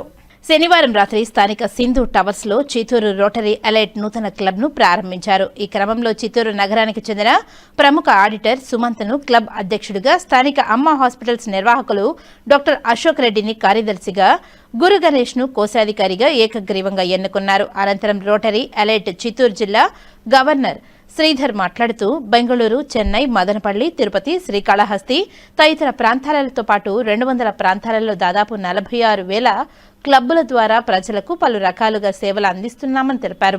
చిత్తూరు జిల్లాలో తమ రోటరీ ఎలైట్ 90వ బ్రాంచ్ ని చిత్తూరు నగరంలో ప్రారంభిస్తున్నట్టు వెల్లడించారు. నూతనంగా ఎన్నుకున్న క్లబ్ ప్రతినిధులు రానున్న కాలంలో చిత్తూరు నగరంతో పాటు పరిసర ప్రాంతాలలో అన్ని సామాజిక కార్యక్రమాలలో చురుగ్గా పాల్గొని ప్రజలకు సేవ చేయాలని పిలుపునిచ్చారు. రోటరీ చిత్తూరు ఎలైట్ నూతన అధ్యక్ష, ప్రధాన కార్యదర్శులు మాట్లాడుతూ తమ సొంత లాభాలని కొంత మానుకొని ప్రజా సేవలో తప్పక పనిచేస్తామని హామీ ఇచ్చారు. కాగా ఈ కార్యక్రమంలో రోటరీ చిత్తూరు ఎలైట్ సభ్యులు పాల్గొన్నారు. తరపున అందరికీ ఆహ్వానం, అందరూ వచ్చిన దానికి సంతోషం. చిత్తూరులో ఈరోజు 25 launched rotary club Chittoor rotary elite launch చేస్తున్నాం. అందరికీ ఈ శుభ సందర్భంగా కంగ్రాచులేషన్స్ చెప్తూ మంచి యాక్టివిటీస్ డీజీ శ్రీధర్ గారు ఇనిషియేషన్ తీసుకొని డిస్ట్రిక్ట్ గవర్నర్ శ్రీధర్ గారు and Madanapalli team has sponsored us, Madanapalli Rotary, to start Chittoor Rotary Club. I thank everyone for joining. Dr. Ashok as the secretary here, Ganesh Garu as the treasurer, and all the members here assembled. Thank you. Chittoor lo manchi activities chesi manchi level ga cheyam. Thank you. ఈరోజు Rotary Chittoor elite అనేది launch చేయడం జరిగింది. దానికి ఇనిషియేషన్గా మనకి Rotarians from Madanapalle, Pongunuru and Tirupati and Mulbagal and KGF నుంచి అందరూ వచ్చారు.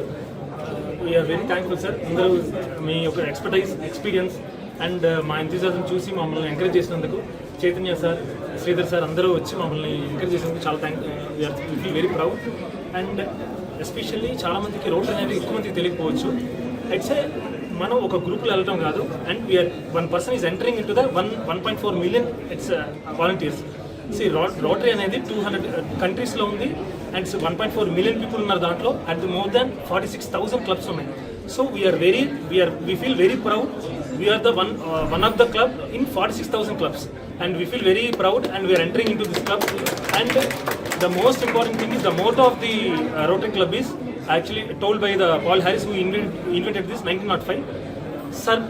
Service above the self. Definitely దాన్ని ముందుంచి మా సెల్ఫ్ అని పక్కన పెట్టి సర్వీస్ మోటివ్గా తీసుకొని ముందంచి వేసి చిత్తూరు ప్రజలందరి సహకారంతో దీన్ని ముందంచి వేసి నెక్స్ట్ మన respected president sir Suman sir సహాయంతో ఆయన గైడెన్స్లో డెఫినెట్లీ మనం ఇది ముందు తీసుకెళ్దామని కోరుకుంటున్నాం. Thank you. తిరుపతిలో వెలసిన శ్రీ కపిలేశ్వర స్వామివారి ఆలయంలో నెల రోజుల పాటు జరగనున్న హోమ మహోత్సవాలలో భాగంగా ఆదివారం శ్రీ సుబ్రహ్మణ్య స్వామివారి హోమం ఘనంగా ముగిసింది. వార్తలు ముగించే ముందు ముఖ్యాంశాలు మరోసారి. తుఫాన్ నేపథ్యంలో ప్రజలు అప్రమత్తంగా ఉండాలి. గూడూరు డివిజన్లో దెబ్బతిన్న కరకట్ట పనులు, మరమ్మతు పనులను పరిశీలించిన తిరుపతి జిల్లా కలెక్టర్ డాక్టర్ ఎస్ వెంకటేశ్వర్.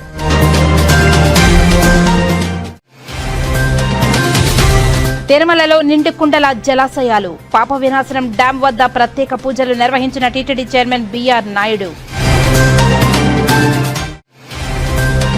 పోలీసుల అమరవీరుల సంస్కరణ దినోత్సవం సందర్భంగా పోలీసు ఆయుధాల అవగాహన ప్రదర్శన ప్రారంభం. దేశం కోసం, ప్రజల కోసం ప్రాణాలను అర్పించిన పోలీసు అమరవీరుల త్యాగం ఎప్పటికీ చిరస్మరణీయమన్న తిరుపతి జిల్లా ఎస్పీ ఎల్ సుబ్బారాయుడు. శ్రీకాళహస్తి దేవస్థానంలో మంత్రి నాదెళ్ల మనోహర్ సమక్షంలో కొలువు తీరిన పాలక మండలి. చైర్మన్ గా కొట్టే సాయి ప్రసాద్, మరో 15 మంది పాలక మండలి సభ్యులు ప్రమాణ స్వీకారం. వివిధ ప్రాంతాల నుండి తిరుపతికి వచ్చిన బస్సులను విస్తృత తనిఖీలు చేసిన రవాణా మరియు పోలీసు శాఖలు. 27 ప్రైవేటు బస్సులపై కేసులు నమోదు, 13 ప్రైవేటు బస్సులు స్వాధీనం. ఈ వార్తలు ఇంతటితో సమాప్తం. నమస్కారం.